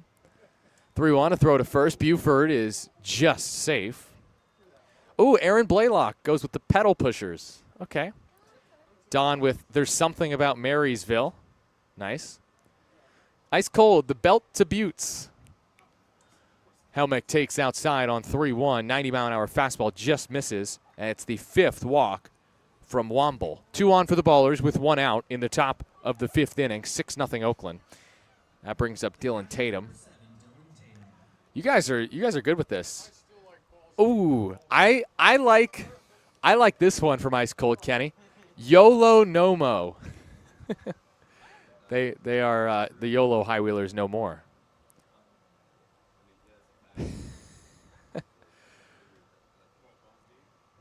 First pitch to Dylan Tatum will have to wait as Womble steps off. Tatum so far tonight has reached twice on an RBI single and a walk. Helmick has now reached all 3 times on 2 hits and a walk. We do have a submission for the Wheelies on YouTube. The Beauties from Diane.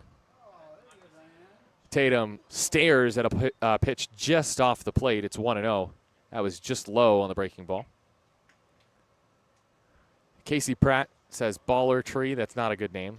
Oh, Jorge has a good one. The Yuba Quiet Section. Yikes. 1-0. Tatum takes ball too low. It's 2-0.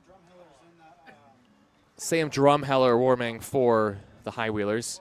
Jorge goes with the E-Bikers because they're always quiet. That's nice. The Trikes, according to Ice Cold Kenny Bo. 2-0 is outside for a strike on Tatum. 2-1. Nice pitch there from Womble right on the corner. Ooh, all right. Joe's really generalizing. Joe Horton says I'm just going to need a second to read this one. It's a long one. Starting with people. 2-1 is low, 3-1. So Joe Horton says, people of the area who gather at the field at a prearranged time to clap in unison at ball-related actions. I feel like, Joe, you could have shortened that one a little bit. I believe Joe Horton's here tonight.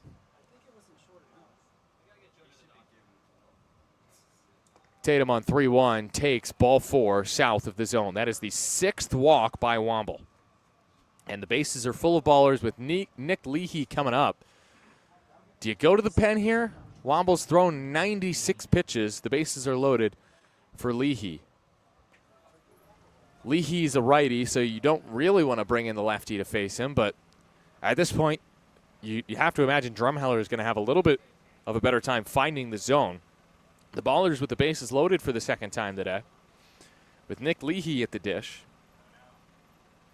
Leahy struck out to end the first, struck out in the third as well. First pitch, Leahy swings and ropes one into right field, base hit. Great jump from first by Tatum. He'll only get to second as Orsiak gets to it quickly. Station to station go the ballers as Nick Leahy has his first hit of the game.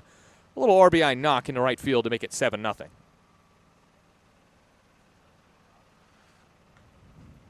Well, the jokes in the YouTube chat about Josh just put the Yuba no fans are proving true tonight, and it's not their fault.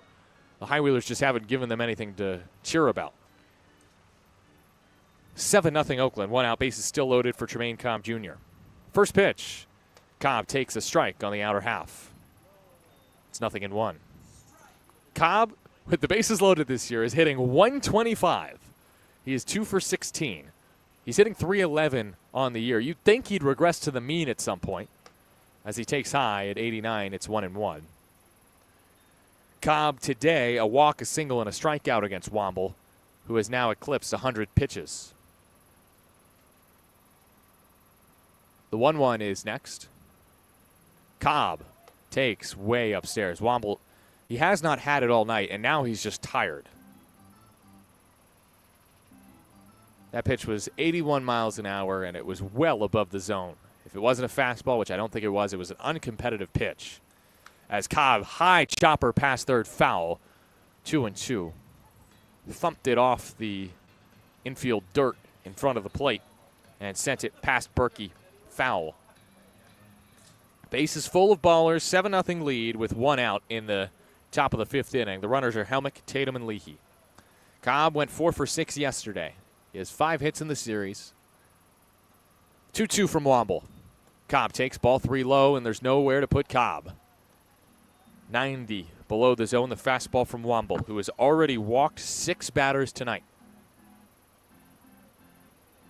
Womble, who had only walked 36 through 73 innings all season. The payoff to Cobb. Ball 4 low and away. 7 walks from Christian Womble will likely end his day, especially with a lefty coming up. It has just been that kind of night for Christian Womble. He has not had control. Cobb with the RBI walk, his second free pass earned today, and he hardly had to earn it. Helmick scores, Tatum to third, Leahy to second, Cobb to first, and there's Billy Horton to bring in Sam Drumheller against the lefty, Isai Santos. Top of the 5th, Ballers lead 8-0 over Yuba Sutter here on 860 AM The Answer. We'll tell you about the new pitcher when you return.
It is the top of the 5th inning.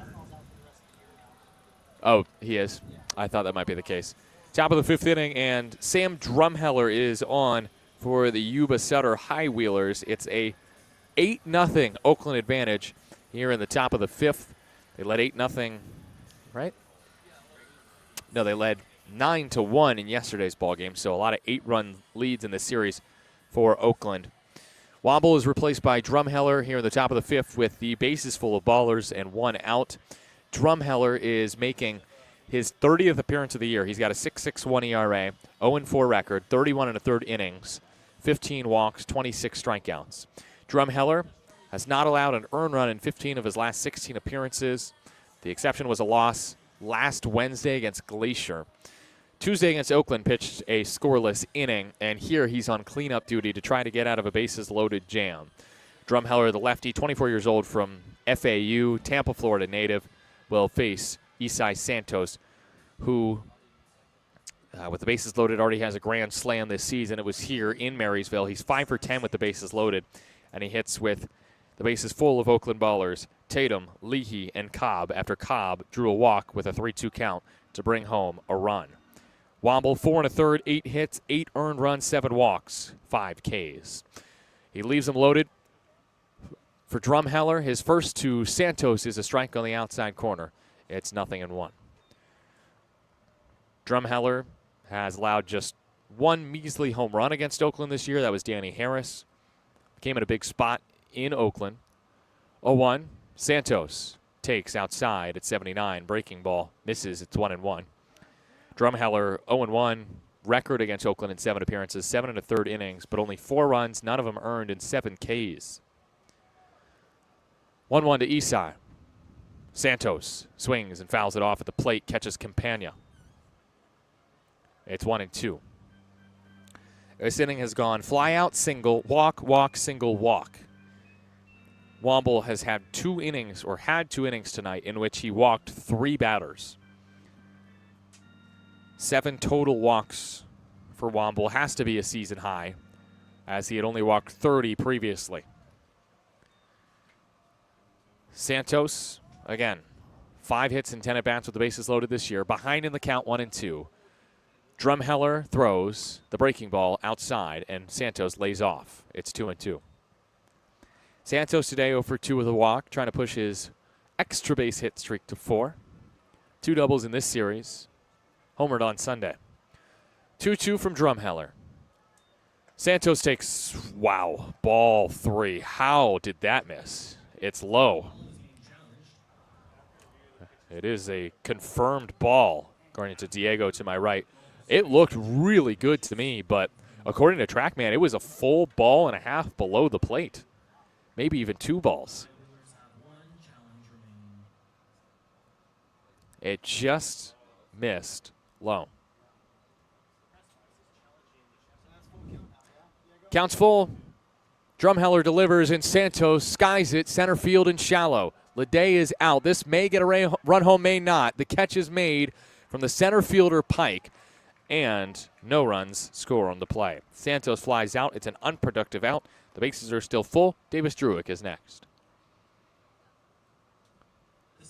Sticking with the lefty, Aaron Miles in this spot. Davis Druick could go to a righty off the bench, but honestly, at this point in the season, you want your guys, especially in an 8-0 game, you want your lefties to face lefties.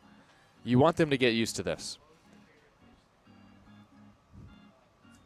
Druick today is 0 for 2 with a walk, just like Santos before him. First pitch, Druick taps it to first. Best backhands, going to be a close play at the bag. Drumheller gets there ahead of Druick, and Sam Drumheller gets out of the bases loaded 1-out jam with a fly out to shallow center and a ground out to first.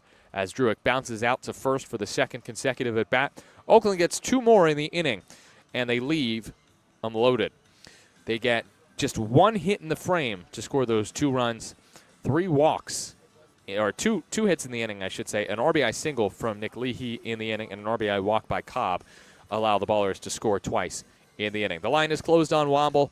Drumheller prevents his line from looking any worse. We're halfway home. It's 8-0 Oakland on 860 AM The Answer.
Bottom of the fifth, 8-0 Ballers. Let's wrap up this question on the answer. I asked you on the YouTube chat, what would you name the fan group for the High Wheelers?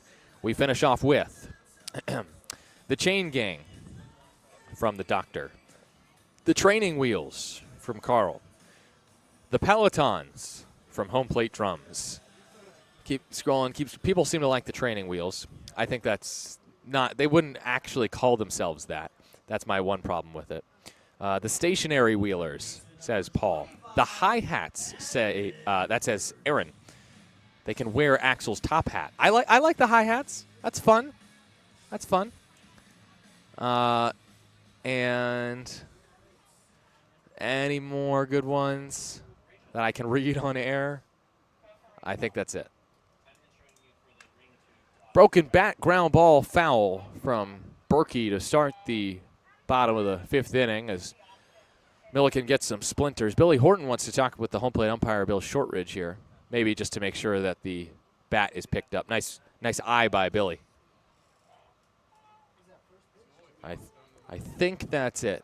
I think that's it for our question on the answer. It is 8-0 Ballers in the bottom of the fifth inning. We are, let's see, an hour and a half in.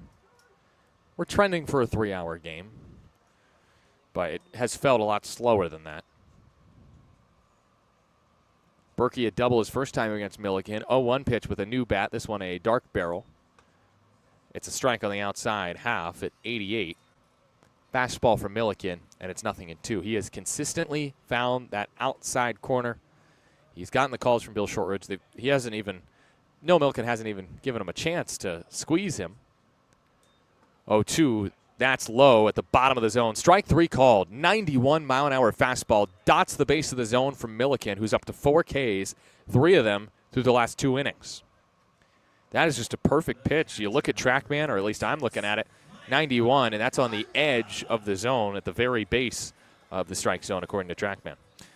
4 strikeouts for Milliken, whose season high is 12 this year. Career high for the rookie is 12. He's done it twice. Once, I believe, was against Yuba Sutter.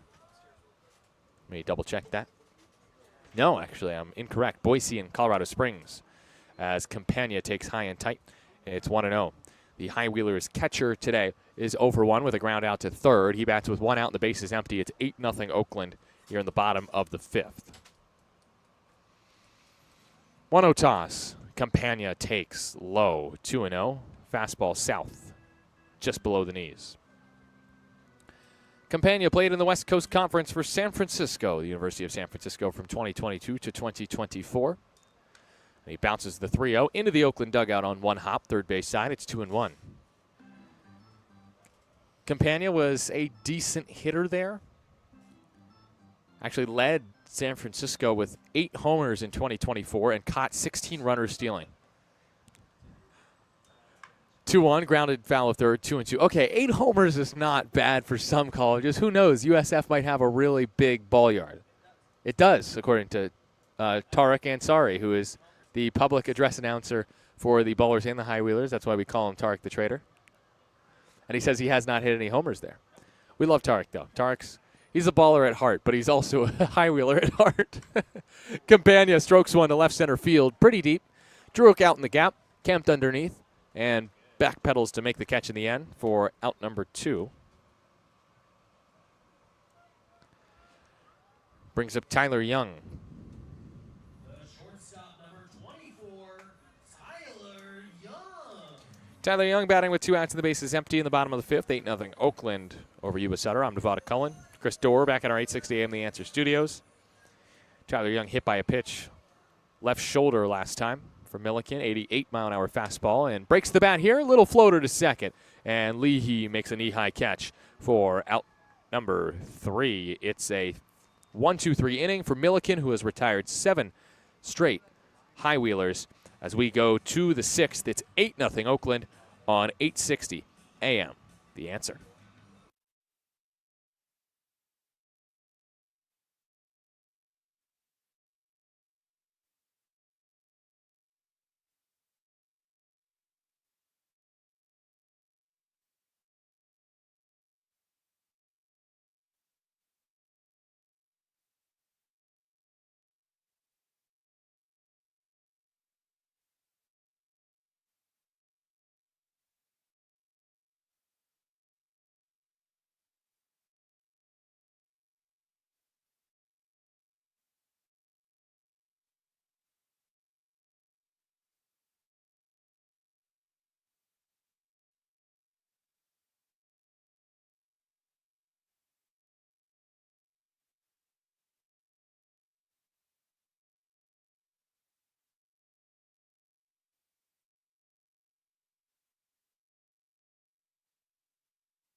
Substitution behind the plate. It is Otto Jones, number 10 for the High Wheelers, who enters here in the top of the 6th inning. I'm guessing this is just to give Jones some reps behind the plate.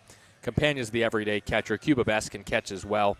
And we have not seen Otto Jones, the former Rocky Mountain Vibe player, in this series. Jones in for Campagna.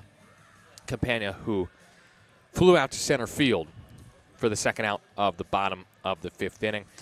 Look, this is basically a carbon copy of last night. An 8-run Ballers lead, a Ballers pitcher throwing a gem. This is just par for the course for the Oakland Ballers this season as they close in on win 67. Christian Almanza will get a lefty at bat here. Almanza facing Drumheller, who has a 0 ERA against the Ballers this year through 8 innings. I mean, Drumheller has been just exceptional against Oakland, and he's been on quite the run lately.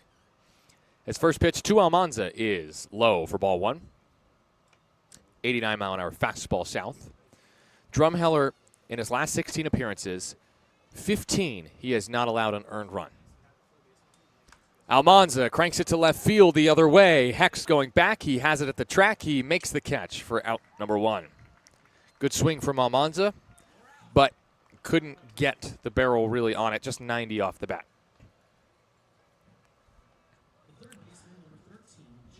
Brings up Jake Allgaier. Allgaier, the former Gary South Shore Railcat. Allgaier is 1 for 3 today with a 2-run single. He hits with the Ballers leading 8-0. 1 out, top of the 6th. First pitch is low for ball 1. Allgaier's always had a good hit tool, but he's been lacking power over the course of his career. But now as a baller, he's up to 13 extra base hits. Allgaier takes low. It's 2-0. 11 are doubles, and only 1 is a homer. He also has a triple to his name. But still, those 13 extra base hits through just 118 at-bats is a good sign for Allgaier. Allgaier chops one towards third. It's past Berkey for a base hit.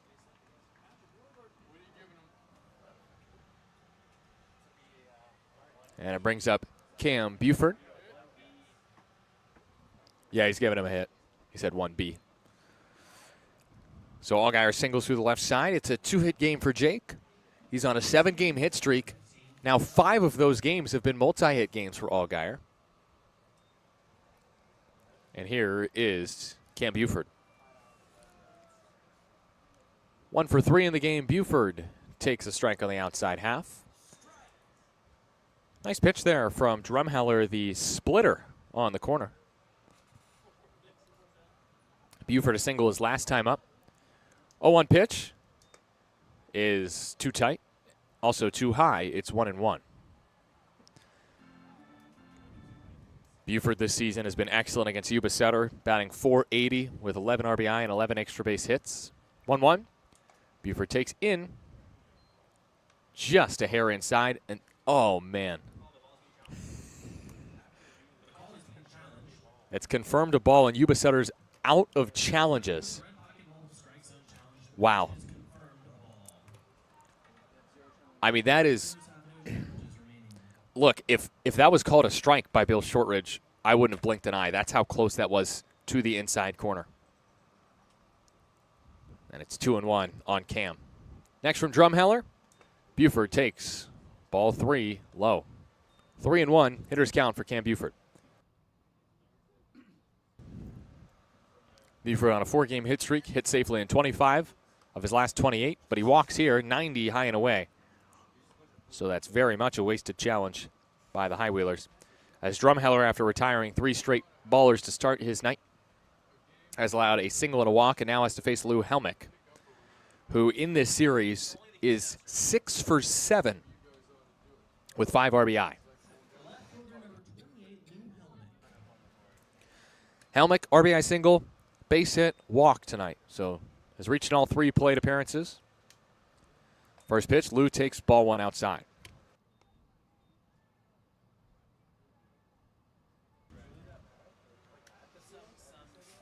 Runner on second, Allgaier, Buford at first for Helmick. 1-0. And Lou swings early at a breaking ball. Drops in bottom portion of the zone. It's 1-1.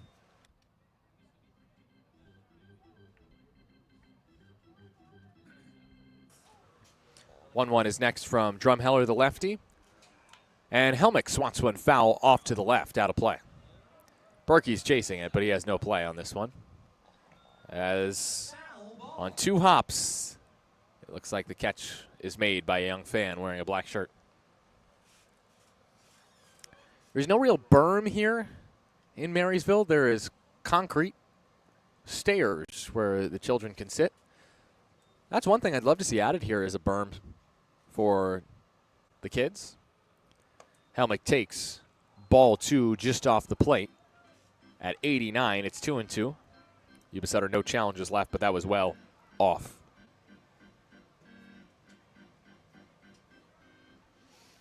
Two is next to Helmick. And Lou chops it foul.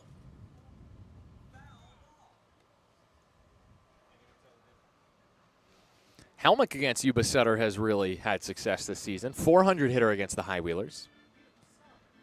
11 RBI, a double, 3 homers for Lou. The 2-2 toss. And Helmick pops it up. Foul ground left side. Berkey over towards the Oakland dugout, feeling around, and it's into the first row of chairback seating directly behind the Ballers dugout on the third base side. So Helmick stays alive after getting the fastball from Drumheller, pretty much middle. He just missed it.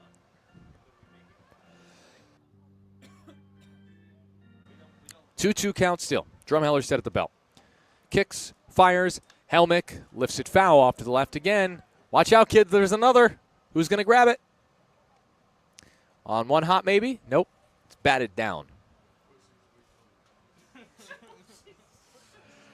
2 aboard for the Ballers here in the top of the 6th inning, and an 8-0 lead. Helmick has 2 hits and an RBI tonight. Drumheller trying to retire him for the first time. Helmick on 2-2 strikes out.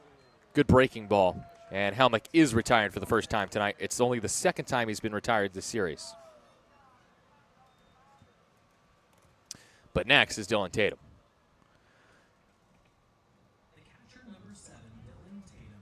Tatum, a good hitter against lefties, against really everyone this season. Came into this game tied for 2nd on the team in RBI with 69. That's right. He's been caught by Cam Buford. First pitch, Tatum taking all the way. It's 89, the fastball high and outside. 1-0. Tatum actually, with his RBI single in the first, got his 70th RBI of the season, and Buford does not have an RBI. So Tatum's back in second, sole possession. 1-0. Tatum takes in. The runners will advance on, wild pitch or pass ball right there. That one kicked weirdly off of Jones, and that feels like a pass ball. I'll leave it to Xavier. Pass ball or wild pitch? Pass ball, yeah. I mean, that one was, I don't even think it was in the dirt. I think it just dropped onto Jones's foot. Oh, by the way, Dylan Tatum with that RBI is now just 2 shy of 2nd place in franchise history. 71 was the record last year. 1-0 to Tatum. That's in the dirt. That's a good stop this time by Jones. It's 2-0. 2 outs. Top of the 6th. 2-0 count. No, I think it's... oh, it's 3-0. Did we miss one? Yeah. Diego's on it. And the 3-0 to Tatum is grooved in for a strike at 88. Not going to lie, I don't know if there's many better TrackMan operators in the league than Diego. Not just trying to toot his horn. He's been solid. 3-1 Tatum. Cranks it the other way to right field. It's a 3-run Tatum Tater. And a backside boogie at that. 11-0 Oakland with Tatum's 22nd home run of the season. He stands alone. He is 2nd in franchise history in homers and RBI with that opposite field 3-run blast. He got the 90-mile-an-hour fastball at the bottom of the zone, sent it 347 feet to right at 97 off the bat. And Oakland has blown it open against Drumheller. It's the first earned runs he's allowed against Oakland this year. Here's Leahy from the right side. First pitch high and away, 1-0. Just to the right of the scoreboard in right field for Dylan Tatum. As Leahy now tries to go back-to-back, 1-0. Leahy pops it up, out of play right side. Will that reach the bleachers? No, it's beyond them. It's 1-1. That was pretty good, Tarek. Thank you. Thank you, Nevada. 2 outs here in the 6th. As Leahy swings and misses, it's 1-2. Bases empty now for Leahy as Tatum comes through with a 2-out, 3-run homer to right field. His 22nd bomb of the year. That's a whole lot of Tatum taters. Leahy 1 for 3 with an RBI single and 2 strikeouts. Facing the lefty Drumheller. The pitch. He did not swing, and it's called a ball just inside. Wow. I got to give Bill Shortridge credit because I thought he was the umpire yesterday. He was not. So I was dragging him unintentionally. And Bill has been money behind the plate tonight. 2-2. Leahy strokes it left center field. That's a base hit and his third straight 2-hit game. It bounces off the wall and Leahy cruises into second with a 2-out 2-bagger. 102 off the bat of Leahy. And the Ballers have back-to-back extra base hits against Drumheller here with 2 outs in the top of the 6th. It's 11-0. Ballers over the Highwheelers here in the top of the 6th. Here is Tremaine Cobb Jr., who has already reached 3 times with 2 walks and a single. Leahy at second. Back-to-back innings with a hit for him as Cobb takes 89. The fastball on the outside half for a strike, 0-1. Ballers leading 11-0 in the top of the 6th. Drumheller comes home. Misses low, 1-1. And the reality is for the Highwheelers, look, they got to get a bunch of wins, yes, but they're still very much in the race even with a loss tonight. And if you're going to lose, you want to lose to Tanner and Milliken because those have been the Ballers' 2 best pitchers this year. 1-1. Cobb flies it to center field, sending Pike back. Cobb to straightaway center and caught. What a grab out there by Pike, who had to go all the way back to the track to make that catch and then reached out to his side to make the catch for out number 3. The Ballers get 3 runs on 3 hits in the top of the 6th inning and leave just 1 after Leahy's double. It's Dylan Tatum's 3-run opposite field homer that gives Oakland an 11-0 lead, heading to the home 6th on 860 AM The Answer.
It's the bottom of the 6th inning. Noah Milliken has limited the Highwheelers to 3 hits here through 5 innings, and his team leads 11-0. I'm Nevada Cullen with Chris Dorback in our 860 AM The Answer studios.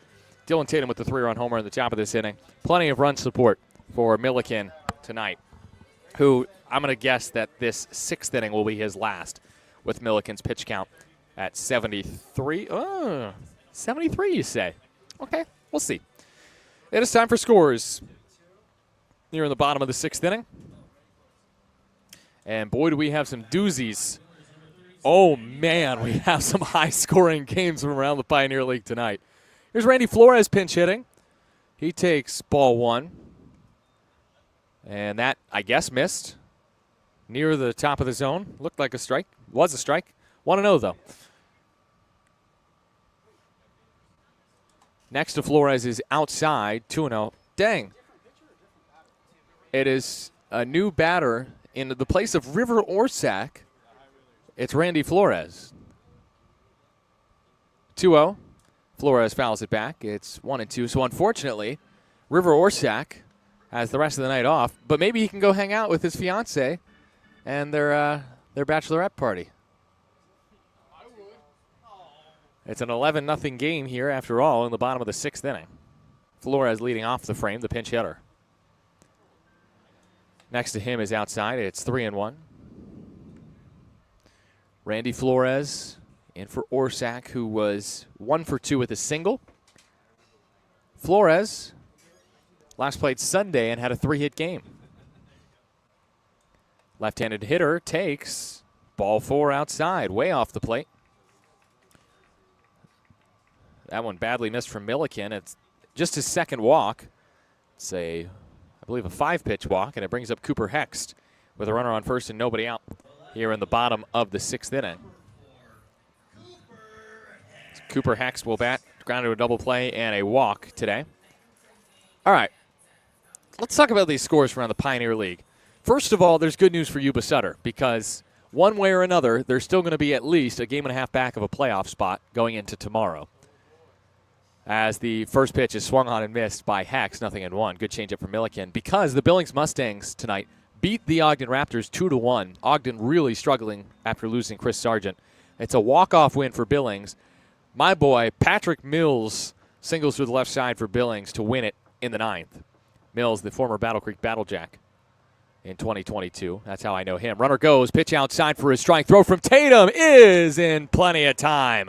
Tatum shows off the cannon of a right arm by throwing out Flores. Tatum with his 9th runner caught stealing this year. Run on this baller's battery at your own risk.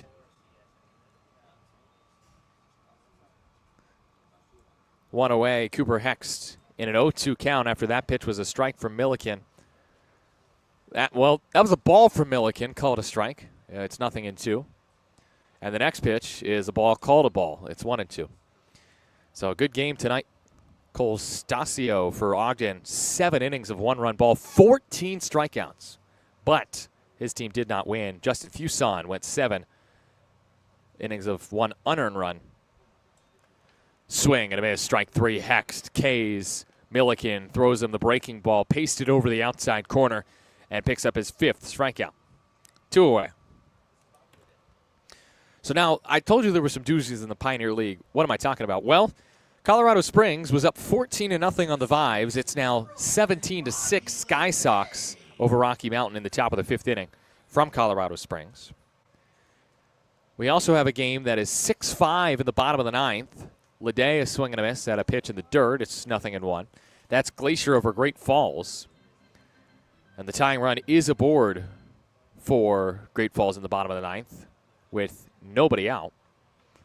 And then another doozy of a score line in the bottom of the 7th in Boise. 0-1, Leday is swinging a miss, 0-2. It's Idaho Falls 20, Boise Hawks 1. And then get this, Grand Junction is beating Missoula 18-3 in the bottom of the 8th inning. And Oakland looks like they'll improve to 7 games better than Missoula as the Ballers are moving closer and closer to clinching that #1 seed. They're just a couple wins away. Their magic number is shrinking from being the second half, well, the #1 seed. I don't know about second half champs, though. 0-2, wave and a miss, strike 3. Leday chases the breaking ball. Back-to-back Ks for Milliken to end the 6th inning. 6 Ks for Milliken, 6 scoreless innings. We go to the 7th. It's 11-0 Ballers on 860 AM The Answer.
Start of the 7th, 11-0, Oakland. Sam Drumheller is still on the mound. Drumheller has not pitched longer than 2 innings in a game this season. And so if he records multiple outs in this inning, he'll do so for the first time as a high wheeler. Now, he does have 3 lefties due up, so it makes sense. You know, Drumheller's been pitching so well this season for the high wheelers, especially of late. Maybe they're thinking about him stretching him out into a starter. Although I doubt that. He only made 1 start at Florida Atlantic through his time in college through 4 years, 103 appearances out of the pen. He finished his career as the FAU program record holder with 103 appearances. He was the first Owl ever to reach the century mark. I'm Nevada Cullen. Chris Dormack in our studios, 2/3 of the way through this game here in Marysville. It's 11-0 Ballers. Isai Santos still looking for his first hit of the game, facing a lefty and Sam Drumheller. First pitch, Santos rips it through the right side. There it is. A 4-game hit streak for Isai on the first pitch he sees. He rips the breaking ball that was left up through the right side of the infield.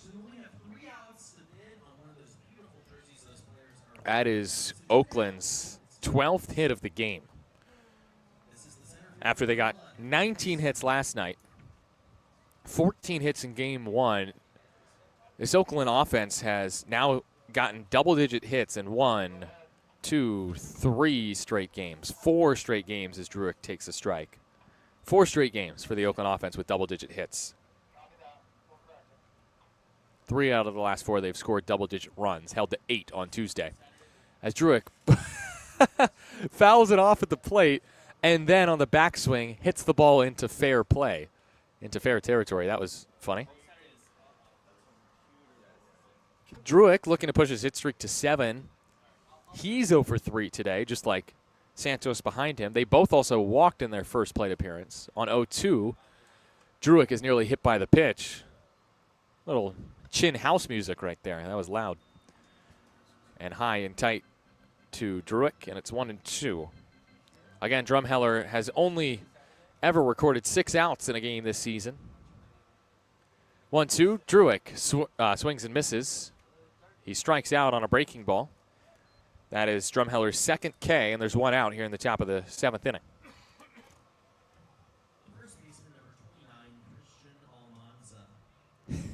Urhaj has just gotten back from Quebec, literally just in the door, come back to 11-0. That is just how things goes.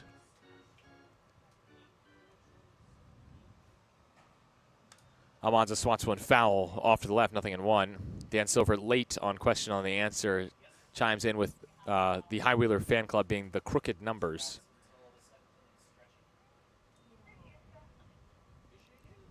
Well, that has been par for the course in this series for Oakland. A lot of crooked numbers as Almanza takes low, 1-1. Oakland in this game has put up a crooked number in the 1st, 2nd, 5th, and 6th innings. A crooked number is, it's a little bit misleading. You would think it's just a big inning, but really, as Almanza takes outside 2-1, it's just any number that isn't 1 is a crooked number. And that's not 0 as well. So 2, 3, 4, they're all known as crooked numbers in baseball. Almanza breaks his bat, hits it up the middle. Chance for 2. Lede on 1 hop, throws to first after touching the square himself for out number 3. And Drumheller has thrown 2 2/3 innings. That's a season high. And the way he's pitching for the High Wheelers compared to Womble, I wouldn't blame them for leaving him in for the 8th, as the Ballers are held scoreless in the top of the 7th. Time to stretch, 11-0 Ballers over Yuba Sutter on 860 AM The Answer.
Noah Milliken is done after 6 scoreless frames.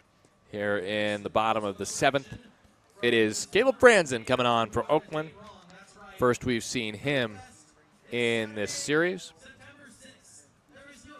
Noah Milliken goes 6 innings in the game and strikes out 6, just 2 walks allowed and no runs. He allowed 3 hits, and he paves the way for Franzen in an 11-0 game. The Ballers up big on the High Wheelers on this Thursday night. For Milliken, that's back-to-back scoreless outings. He extends his scoreless inning streak, which I didn't know existed, to a whopping 13. It's a good way to go into the playoffs. Franzen is making his 31st appearance of the year, and the first he'll face is Cuba Bess. First from the lefty Franzen to the lefty Bess is swung on and missed. Good pitch from Franzen there. A breaking ball at the bottom of the zone, 0-1. Franzen has a 4.76 ERA, 3-0 record, 39 2/3 innings, 7 walks to 43 strikeouts. 0-1, Bess swings and bounces it up the middle. Cobb behind second. Fields throws on the second base side, got him. 1 away. Nice play by Trey for out number 1. In the bottom of the 7th, Ballers up 11-0. Franzen Sunday against Boise looking to bounce back after he allowed 3 homers in 2 innings. A dart in 5th inning grand slam, back-to-back homers by Marcelo and Underwood on back-to-back pitches in the 7th. Looking to keep the ball in the yard today. Faces Gio Brusa here, who has a knack for hitting homers against the Ballers. He has 5. Brusa 0 for 2 tonight. Swings and misses early at a good changeup from Franzen, 0-1. Why don't we get into where are they now as we look at former Ballers and how they're doing tonight. Start with the Southern Maryland Blue Crabs, see if Brett Barrera or Dondre Hubbard played. The answer is yes and no, as that's fouled away by Brusa, 0-2. Only Barrera played, and he went 0 for 4, but did have an RBI in the game. Southern Maryland lost 10-5. Long Island Ducks played tonight, won 8-4 against the York Revolution. Braden Nelson, did he pitch? Nope. Pitch in the dirt. It's 1-2 on Brusa. And then one more score to check in the Atlantic League with Carson Lambert's Lexington Legends. Again, a 10-5 loss to them to Gastonia. Lambert did not pitch. Brusa lifts one foul out of play off to the right, 1-2. Looking at some former Ballers. Where in the world are they? Well, in the American Association, in the top of the 9th inning, the Lake Country Dock Hounds. Oh, no, they won 5-2. And Dante Stewart led off and had a 2-hit game for the Dock Hounds. That's chopped foul by Brusa, 1-2. Also scored a run, did Stewart. So that is great to see. Dante continuing to hit well in the American Association, proving maybe that he deserves a shot at the big leagues. Wow, big win for Tri-City tonight. The Valley Cats of the Frontier League. That's Josh Leslie's team.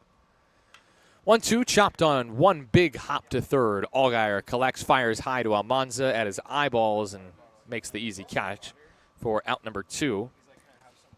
2 ground outs for Franzen here in the bottom of the 7th inning. It's 11-0 Ballers here in the bottom of the 7th. Pike is 0 for 2 in this game.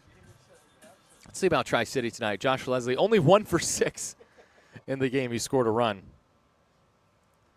His team, Tri-City, winning against New Jersey 17-3 today. There's a strike on the lefty Pike. It's 0-1.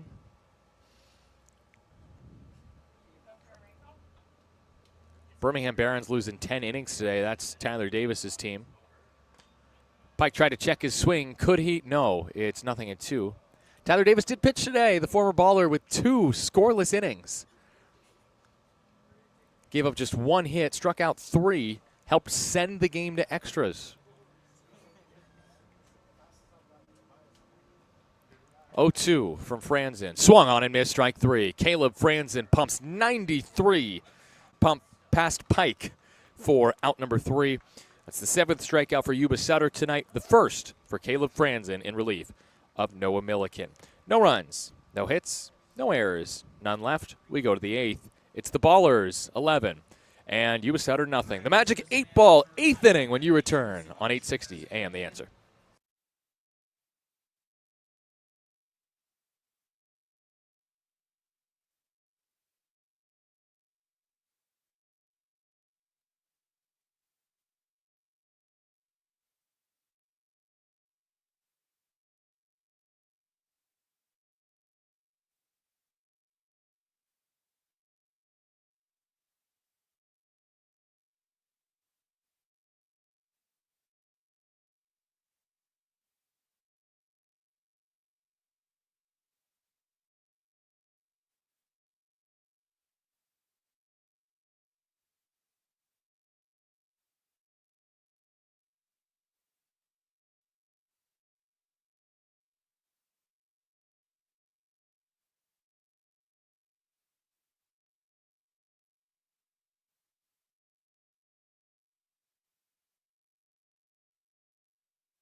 Let's. Oh, yes, it is. It is Magic. It's the Magic 8-ball, 8th inning here from Marysville. I'm Nevada Cohen. That's Chris Dorr on 860 AM The Answer Studio. He's our producer tonight. It's the Magic 8-ball, 8th because the Ballers are up by more than 8 runs. It's 11-0 Oakland, top of the 8th inning. Let's get through these specifics real quick as Sam Drumheller throws 2 2/3 innings, a season high, 4 hits, 3 earned runs, a walk, and 2 strikeouts. And Drumheller is replaced by number 28, Logan Snow, who the Ballers have not faced yet, signed on August 11th. Snow Saturday against Glacier, 4 earned runs, gave up a hit, 5.68 ERA, 1-0 record, 5 appearances, 6 1/3 innings, 5 hits. All 4 earned runs came on Saturday, 2 walks, 4 strikeouts for the righty Snow. The Belmont native, he's from Carlmont High School, Bay Area, born and raised, Logan Snow. His first pitch of the Magic 8-ball, 8th is a called strike on the outside corner-ish on Allgaier. That's a good call in an 11-0 game. I appreciate Bill Shortridge there. It's 0-1 on Allgaier. 2 hits tonight. And Allgaier strokes one left field. Decently deep, but Hex is there to put it away for out number 1. Okay, Magic 8-ball, come on out. Ballers are up by more than 11 runs, or more than 8. It's an 11-0 Ballers lead in the top of the 8th inning. And submit your questions. We have. Ooh, what a great question from Robert Sullivan. Oh, glorious and magical Magic 8-ball, says Robert. First to Buford outside, want to know, is a team scoring 11 runs in 1 inning considered a crooked number? By the definition, I would say no. And let's see what the Magic 8-ball says. Outside to Buford, somewhere near the corner. No, that's actually definitely a strike. It's 1-1. Magic 8-ball says, cannot predict now. Come on, give me a different answer. I want a different answer. Magic 8-ball. Buford jacks it, center field. This ball is history.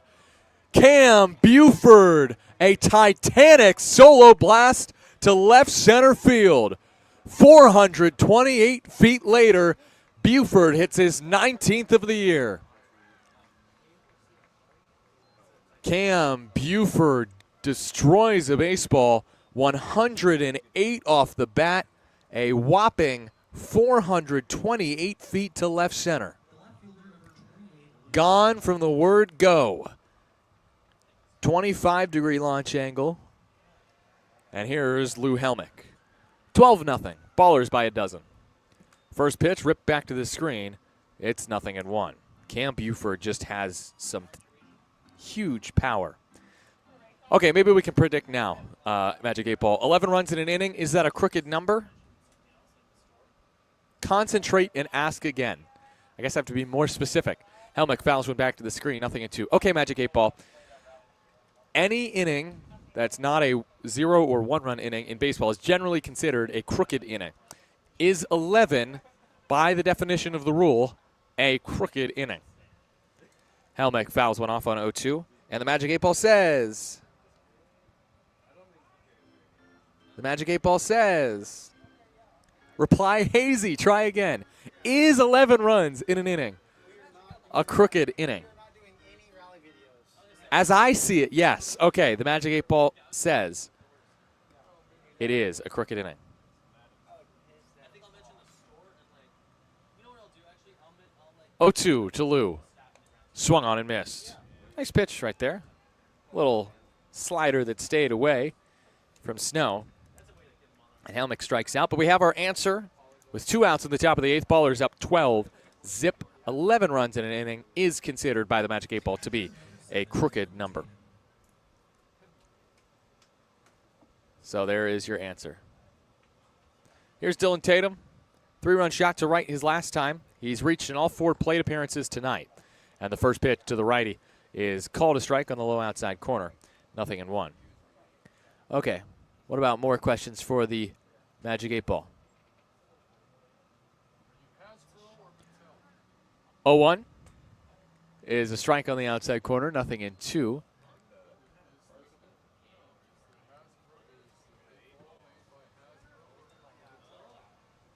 I have the box right here, Smoot. You can tell me. I've got nothing. Hand that to Smoot for me. Let him tell me who it's made by. 0-2, Tatum is outside, 1-2. Is that all the Magic 8 Ball 8th inning questions we have? No, I just needed to scroll a little more. Oh, I've got one. Okay, 1-2. Tatum, little flare towards second. Leday makes the catch for out number 3. Magic 8 Ball 8th inning continues when you return. 12-0 Ballers here in the now bottom of the 8th inning when you come back on 860 AM The Answer.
New pitcher for Oakland. It's a belated birthday appearance for Adam Bogosian. Happy late birthday, Adam. Bogo turned 23 on Tuesday. And he's making his first appearance as a 23-year-old and hoping to leave 22 in the past because in his last 22-year-old outing, 1 1/3, 4 hits, 5 earned runs, 3 walks, and a strikeout. Gave up a homer Sunday against Boise. 6'3", 210-pound righty, 23 years old now from Brooklyn, New York. 6.21 ERA this season, 3-0 record, 27 appearances, 42 innings, 56 hits, 14 walks, and 37 Ks for Adam Bogosian. Caleb Franzen threw a 1-2-3 inning and struck out 1. All right, bottom of the 8th inning. Bongo on in relief. Magic 8 Ball 8th continues with your questions on 860 AM The Answer as the Ballers lead 12-0. We have one from Joe Horton who asks, quote-unquote, Magic 8 Ball, is your predictive power coming from Nevada selling his soul to the Timothy Chalamet fan club? I guess that's the High Wheelers' new fan club name. Concentrate and ask again. Sorry, Joe. I thought your question was a little too wordy. Big surprise. First pitch of the inning, line towards second. One hop, knocked down by Leahy. Throw to first is not in time. Are we thinking hit or error there? Go ahead. You're the man. Xavier? Which one? Error. There we go. Thank you. It's an error on Leahy. And Berkey reaches, bringing up Otto Jones, hitting in the spot of Campagna. And he takes a strike. It's 0-1. Runner on first, bottom of the 8th inning, nobody out. 12-0 Ballers lead. Urhaj has a question for the Magic 8 Ball, as that's lined foul by Jones into the High Wheeler bullpen. 0-2. And the question is from Urhaj, Long Beach and Modesto joining us next year in our Pioneer League. Fun? Question mark? Will it be fun? I guess that's the question. Don't count on it. Oh, some new rivals have emerged. 0-2. Ground ball towards short. Cobb flips to second for 1. Throw to first. In time, Berkey slid way ahead of second base. Just giving himself up on the play. And that is a 6-4-3 put out. 2 outs. Bases empty after that double play. Bottom of the 8th. 12-0 Ballers. Okay. Come on. Was Nevada Cohen in the running to play Bob Dylan in the recent movie? Asks Dan Silvert. Was I in the running to play Bob Dylan, Magic 8 Ball? As I see it, yes. Okay, sure. Oh, Magic 8 Ball, will we find out that Axel is actually an FBI's top 10 most wanted serial killer in disguise? From Derek Sanchez. There's a called strike, 1-1. Is Axel actually wanted by the FBI? Reply hazy, try again. Okay. 1-0. Foul ball off to the right, 1-1. Okay, let's ask it this way. Is Axel a bad person underneath the costume? You may rely on it. Oof. 1-1. 1-1 from Bogo to the right-handed hitting Young. And it's poke foul behind home, 1-2. Multi-baseball. Magic 8 Ball, will Oakland beat Long Beach in their first game next season? You may rely on it. Yeah, I wouldn't doubt it with the Ballers' win rate this year. Okay. Wow, those were all the questions before Cam Buford's home run. You guys are quick. 0-2, called, third strike. Buford freezes him with a pitch. That should have been ball 1. But Bill Shortridge, like all of us, wants to go home. Young strikes out looking on a ball, and Bogo pitches a 1-2-3. Bottom of the 8th inning. If I see any really good Magic 8 Ball questions, I'll ask them in the top of the 9th. But as of now, the Magic 8th inning ends. No runs, no hits, 1 error, none left for Yuba Sutter. We head to the final frame. It's the Ballers 12 and the High Wheelers nothing on 860 AM The Answer.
Top of the 9th, Ballers up 12-0, and they will face, for the first time this season, as a pitcher, Connor Denning, a position player, pitching for Yuba Sutter in a 12-0 game. Snow goes 1 inning, gives up 1 earned run on 1 hit. That was the Buford solo bomb, and he did strike out 1. Nick Leahy will lead off the top of the 9th for Oakland, takes a first pitch ball outside from Denning, 1-0. Denning, 1 career pitching appearance. It came in 2022 in the Coastal Plains League as Leahy fouls it off to the right, 1-1. I should say he pitched in 2 games that year for Holly Springs. 1 1/3 innings, 3 hits, 6 runs, 4 earned runs, a homer, and 3 walks.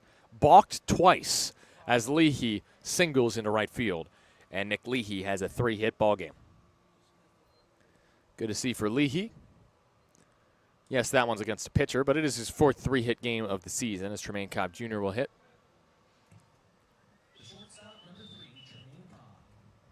Great job on the Magic 8-ball 8th inning, everyone. Great questions from everyone listening.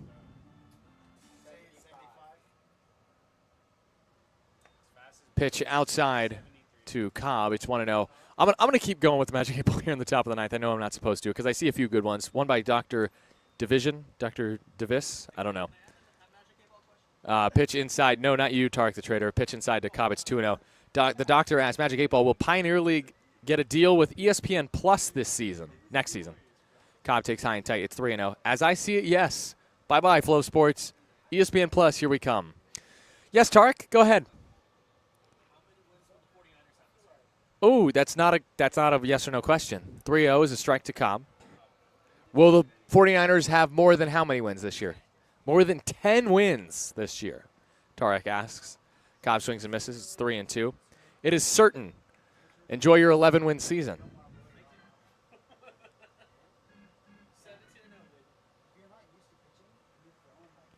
Cobb takes low and in. Ball 4. First 2 reach in the top of the 9th for Oakland. Yes, the Magic 8-ball inning is bleeding into the 9th just because I didn't get to so many questions. I'm just skipping around.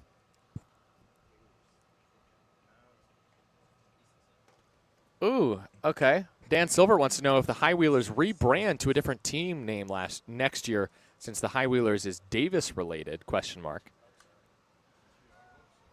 Fouled out of the play by Santos. It's 1-0. Maybe they will become the Gold Sox. Cannot predict now, though. Question 2 from David Smith. As Santos is nearly hit by the 0-1 pitch, it's 1-1. Does Axel own pants? Concentrate and ask again. I'm not asking again because we went over this yesterday. Axel does not own pants. He needs to be given pants. But he will wear pants at one point. 1-2 on Santos as he takes a strike. 12-0 Ballers as Santos takes in. It's 2-2. What are we saying? If he strikes him out, put the home run lights on? 2-2 toss. Santos takes ball 3, low and away. Ooh, Chad with a banger of a question. And I love the wording. Oh, splendorous and sagacious Magic 8-ball. Those are some big words as Santos singles up the middle. And going to station is Leahy to third, Cobb to second. Santos reaches, and he's got a 2-hit game. That brings up Davis Druick. Chad asking, will our dogs ever get along? Chad adopted a new 5-year-old to join the 2 elderly pups, and their dogs, oh, sorry, Chad, outlook not so good. Your dogs will never get along. All right. I think that's it as Druick pops it foul. Nope. Fair? That was hilarious as Druick pops out to third to see his hit streak come to an end. And also, Berkey made the catch standing on third to try to double up Leahy, but Leahy was already back to the bag. All right, that wraps up our Magic 8-ball 8th/9th inning tonight. Here's Christian Almanza with the bases full. First pitch swing, fouls it back. There's a big spot for Almanza here to escape. 0-1.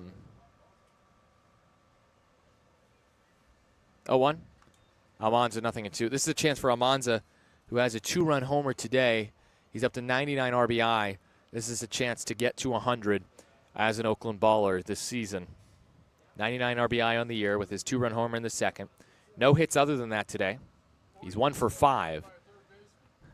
Almanza takes the dirt 1-2. Or the alternative is Connor Denning, a third baseman, could strike him out. That's right, Smoot.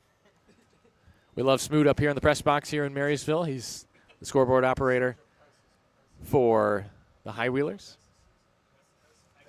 1-2 is inside. I think that's fouled off by Almanza. It's 1-2 still. Ballers lead 12-0. Bases loaded, 1 out, top of the 9th. Denning, the position player pitching against Almanza. He just threw 78. And the 1-2 toss. Almanza swings and fouls it off. That was 82. Hello, Connor Denning.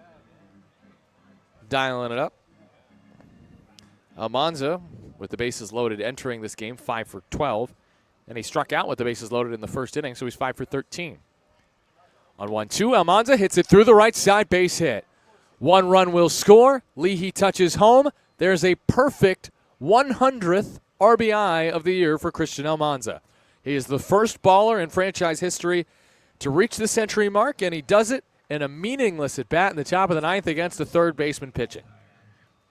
1-2 pitch was 64, just tossed in the breaking ball on the outside corner, and Almanza has driven in 3 in back-to-back games. Almanza now up to 29 RBI in the month of August. Jake Allgaier at the plate, taps one right side. Bess charges, throws to second for 1. Throw to first, won't get a run home. It's a fielder's choice RBI for Allgaier, yeah. So Almanza with the RBI single is then out 3-6. And on that play, Cobb scores. Santos is now at third base, and there are runners on the corners.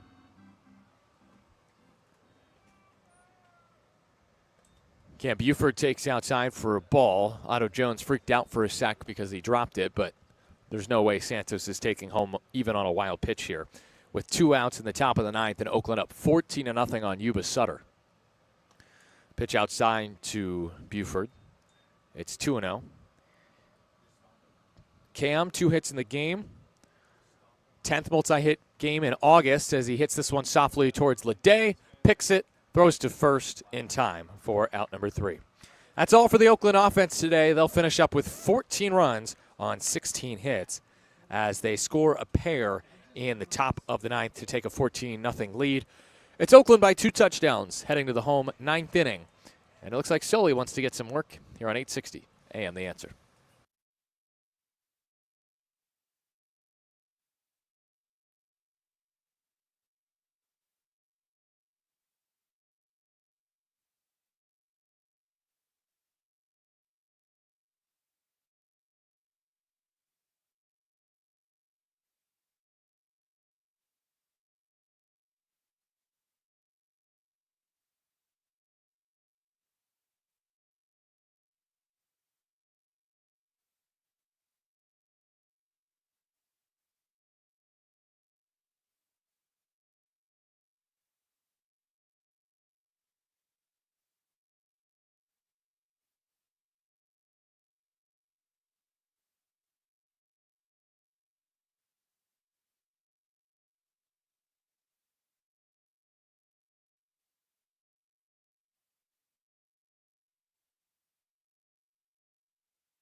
$14-0. The do it? Okay. It would be my last game here. The Ballers lead 14-0 here in the bottom of the ninth inning. Connor Sullivan is on for the ninth, not because this is a close game. It's because he hasn't pitched in 7 days. He last pitched last Thursday. So, yes, Robert Sullivan, I know you're in the chat saying, Sully? Really? My son? My son? Yes, Connor Sullivan is pitching here in the bottom of the ninth because he has not pitched in a week.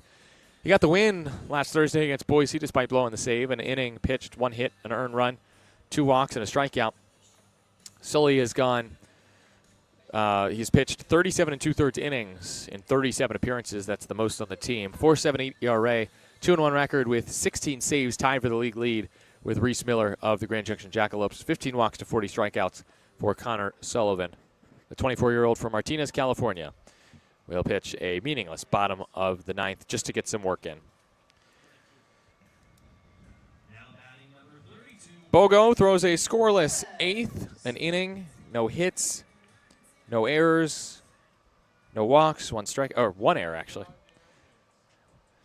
3 hits for Yuba Sutter today against Noah Milliken, none against the bullpen. As Randy Flores swings at a first pitch fastball from Sully right down the middle at 90. It's 0-1. Oakland will improve to 67-20 this season with this win. Yuba Sutter will fall to 46-41. Flores foul tips it into the mitt of the catcher Tatum. It's 0-2. The win will go to Noah Milliken, who will improve to 6-1. Not bad for the first-year pro, as Flores strikes out at 91, high and away. Sully with the K, 1 away. So Milliken will be 6-1 for Oakland. As for Yuba Sutter, the loss in this game will go to Womble, who will fall to 6-4. His last 3 decisions have all been losing decisions, Womble, who is in just a bit of a slump lately. Here's Cooper Hex from the left side against the righty Sully. First pitch outside, the fastball at 90, 1-0.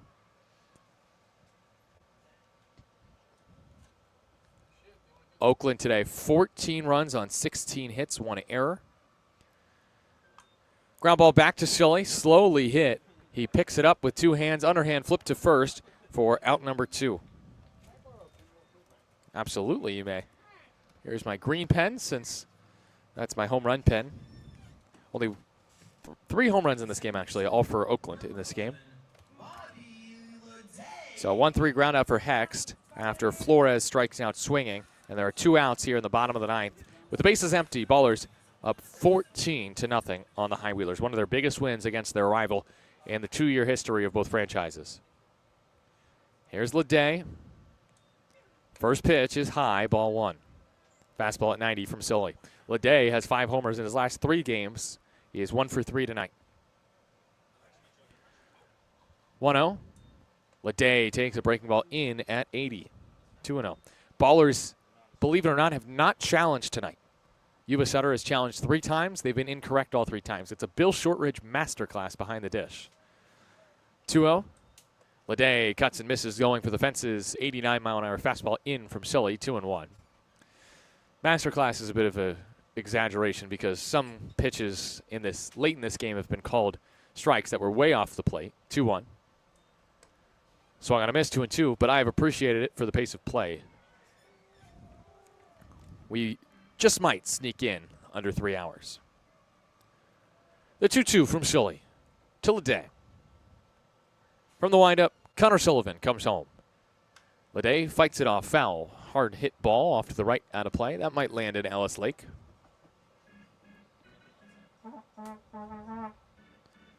Ballers are going to improve to 13-2 against the High Wheelers this year.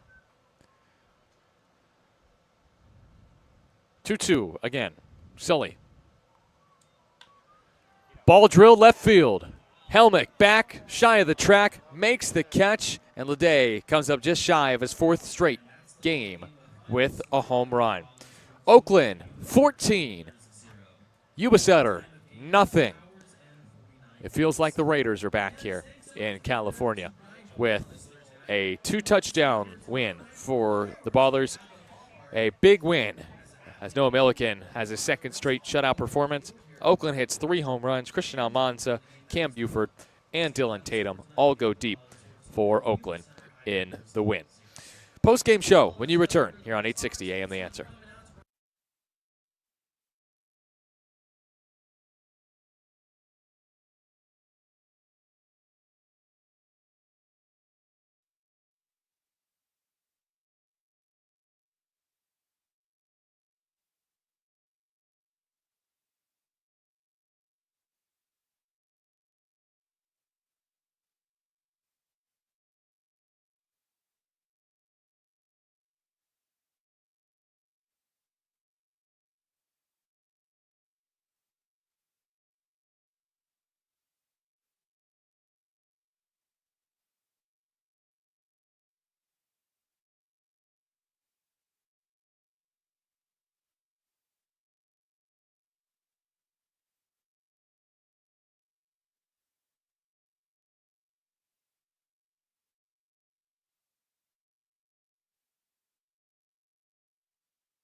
As Krista Collier said in the YouTube chat, Ballers standing on town biz tonight.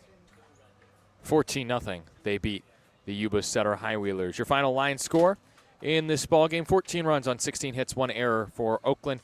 No runs on 3 hits, no errors for Yuba Sutter. Noah Milliken improves to 6-1. Christian Womble falls to 6-4.